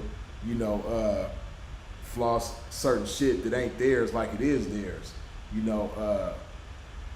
for the sake of, making it appear like they got certain results that they really don't have, So if you take guys like that all they have in mind are the results, and they don't even have a concept of the process, let alone what it is, of course, when they get a hoe, they gonna be the same type of way. Like you said, they don't even want to understand her needs, or and not even keeping in mind that once you understand her needs, then yeah, you're gonna be able to more effectively do your job. But all they know is that they want some money, and they don't understand. That's why a lot of cats is locked up right now. That's why a lot of cats, end up getting killed. A lot of cats end up hurt because all they thinking about is the result, the money, and they not thinking about the process at all. Because when you understand the process, like I say, you playing offense as well as defense, and you really more focused on defense because if you play if your defensive game is cold, you gonna score automatically. The offense is gonna come, but a lot of cats, they stand for less games, so they fall for more traps and bullshit. But nah, you said a mouthful right there, about understanding the needs of a woman. Man, yeah, you really said a mouthful there. Like I don't wanna say too much else, but this one has to be said. A lot of the pimps that you see in these movies, like Magic the Don Juan, yeah, they look great and everything like that, but what are they doing while they had their women out there? They twirling top, they showing off their clothes, showing off their Rolls Royce. We have to be better than that. A pimp is always transforming, trying to get to the next level, so he has to pimp and utilize the game on himself, always. Because because he's supposed to be flyer than a woman, is he not? Yeah, well, see, when you speak on like the things that a pimp do while the hoe is down getting the money, see, like the time you speaking of like twirling tops and things like that, you got to understand it was a much simpler time back then than it is now. You know, so there wasn't nearly as much required of a pimp as there is now. You got to understand that, you know, it wasn't no cell phones around back then, so, you know, it wasn't no constant communication between the pimp and the hoe while she was down. You know, it'd be a matter of, you know, dealing with pay phones and shit like that.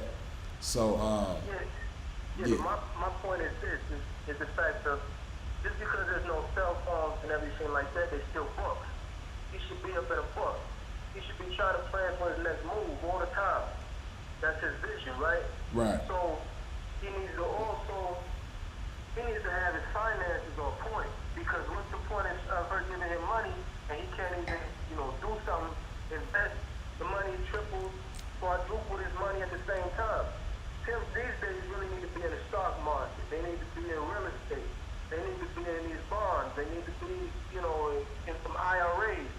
They have to have their mentalities on, look, we trying to go for above and beyond. right, Because Andre Taylor already said, what's the most that you can do? I already did it. But yet, there's always something more that you can do. Because if we look at King David and King Solomon, you know, things that they did, they weren't pimps, but the things that they did in their vision. right, You have a tool, you have an ability to go ahead and get you to that place that's way beyond the sun. So you have to always be thinking. You have to be, you know, I'm not talking about you in general. I'm talking no, about I know what you mean. you know, men in general. Even if they square, they supposed to be utilizing that money. How can I get this money to work for me? Right, At the same time, I have this whole working for me now, but let me get this money working for me too. right. Yeah, well, one thing that Andre Taylor also often says is that, you know, there's levels to this shit, Right. and when you keep in mind that there's levels, you know, you're gonna have every type of, you know, individual in the game. You know what I mean, from the greatest to the not so greatest and all in between. That's why if you remember, like I'm sure you do, when he spoke about how he chose the individuals to star in American Pimp, you know, he got different cats from all different levels of the game. You know, and if you pay attention to the movie, you have different cats from all different levels of the game. And he chose them, you know, wisely and strategically, because even the cats who weren't at the highest levels of the game, you know, they had something unique about them, whether it was their personality or the way that they spoke or, you know, what have you. So, with that being said, you know, everybody ain't gonna be, you know, in the frame of mind that you mentioned, as far as, like, you know, thinking about stocks and bonds and real estate and IRAs and all that type of stuff. You know, that's not meant for everybody. You know, like I've said before, you know, that's one thing I appreciate about my pops. He taught me a lesson that not everybody is meant to be a boss. You know, because right, because I told a story before, like with my pops, you know, when I was real young in the streets hustling and shit, this is before the game, I was having some cool money, and my pops loved to cook. He a beast in the kitchen, right? So I came to him one day. At the time, he was working at an auto body shop, and he had been there for about 10 years. And you know, he did like real hard labor every day for a long time on that job. So, but yet and still, it's something he loved working on cars though. But you know, yet and still, I know he loved cooking too. So, and you know, he was a hustler too. He always maintained a job, but he used to, you know, move weight and shit like that.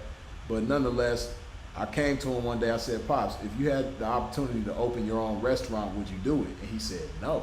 I was shocked. Like, it fucked me up. I'm like, "What?" And I'm like, "But you love to cook. Like, why wouldn't you open your own restaurant if you had the opportunity to. And he was like, see, this is something that you need to understand. He said, see, you have that entrepreneur type of spirit and nature about yourself. So he was like, you could start a business and, you know, hire people and run the business and, you know, so on and so forth. He said, that's what somebody like you was made for. He said, me, I'm meant to be an employee and I like being an employee. You know, I don't like, you know, when it comes to like running a business, that's not my place. And I understand that. And you know, one thing that I never really elaborated on why it fucked me up so much is because, you know, my pops is highly intelligent. He's like one of the smartest people that I know, right? And the jobs that he's had, like he's always usually been in a managerial position. Like before he worked at that auto body shop, he was a manager at a car lot for a lot of years. You know what I mean? Like different jobs that he's had, he always had like a senior position in these jobs, right? So he was kind of like a boss, so to speak. You know what I mean? But when he told me that, it kind of let me know that, you know, it's a difference between a manager and a leader for one. You know, and as good as a manager as he was at these different jobs, you know, he didn't see himself as a leader of a business. Of course, he was a hell of a leader as a family man, as a father and all that type of shit. But when it came to running a business, he didn't see himself that way. And man, it was a major eye opener for me, man. And it really made me look at life in a whole different type of way. You know, at a young age, like that was a valuable lesson for me to learn. I think I was like 20 or 21 at the time, man. And man, that shit stuck with me, and it really made me, huh? The issue is that if a man don't want to be a leader or the owner of his own business, he shouldn't go out there and try to pimp then. That's true. Because That's true. See, I agree with you on that, but at the same time, it's still gonna be levels, and it's, you know, we can't make nobody do nothing. So it don't even make sense to like even trip on that, you know, because they gonna be who they are. Like we already know, it's a whole bunch of motherfuckers in the game that have no business in the game. The majority of motherfuckers, I'm gonna say that. The majority of motherfuckers in the game don't have no business in this shit. But yet and still, they gonna be in the game because, you know, it's very few, especially young black men. There's very few young black men who, if a hoe come to them and with some money, they gonna turn it down. You know, it's very few of them. But just because a hoe come to them with some money don't mean that they meant for the game. But a lot of them make the mistake of believing so. So, you know, with that in mind, it's still always going to be levels, you know, and you're going to always have certain individuals who they don't see themselves making investments like you mentioned, you know, even though, like I said, I agree with you. I think that's the wisest thing for a pimp to do is things like you mentioned. But yet and still, it's always going to be different types of individuals in the game. That's just like, for instance, right, me. Like, it's funny to me to see a quote-unquote pimp who don't like turning bitches out, right? But I know certain individuals who've been in the game 20, 30, 40 years, and they just don't like turning bitches out. You know what I mean? And that's strange to me because, like, for me, that's one of the things that I enjoy the most. It's beyond just the fact that, like, oh, this bitch, you know, she ain't gonna have a bunch of bad habits, you know, coming from other niggas and other situations, and you know, I'm gonna have to deprogram and reprogram and all. No, I just really enjoy turning hoes out. You know what I mean? I really enjoy introducing hoes to the game, getting them on fire about the game, teaching them about the game, you know, answering all of their stupid questions that somebody else would think is stupid. Like, I enjoy that shit, you know? Some shit that other motherfuckers would get frustrated with, I'm not gonna get frustrated with it. I love that shit. But, you know, yet and still, you're going to have other motherfuckers in the game. They'd rather have a bitch that I turned out. Like I went through all the growing pains with, and then after she leave me, they take her. They're rather something like that. You know what I mean? But me, like, I just like hoes, period. Whether I'm turning them out or, you know, they just a real hoe with the right understanding of the game. But, you know, there's still cats in the game who've been in the game longer than me. Some of them before I was born.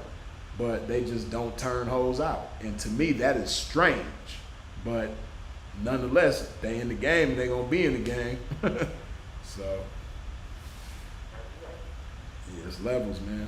Hopefully you have enough of one of these sessions and I'll call back in. Oh, indeed, man. Yeah, we're gonna do it again for sure. Alright, so it's a pleasure. Like, you put me on some real game, you know, always. For sure, man. It's always a pleasure. Have a good one. You too. Blessings.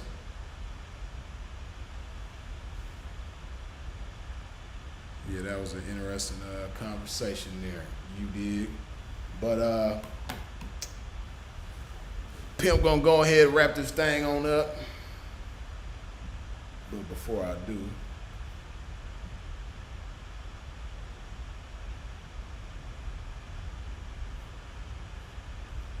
hold up. Hold up.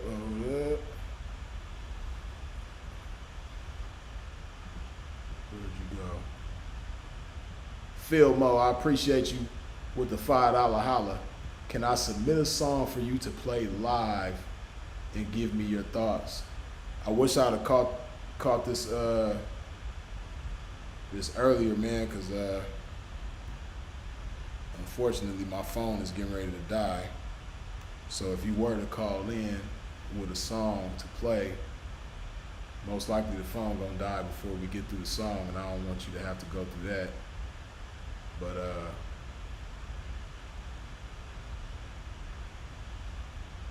a non-truth, much appreciated with the $5 holla. Blessings, Pete. Thank you. Blessings to you as well, and thank you as well. But hold on.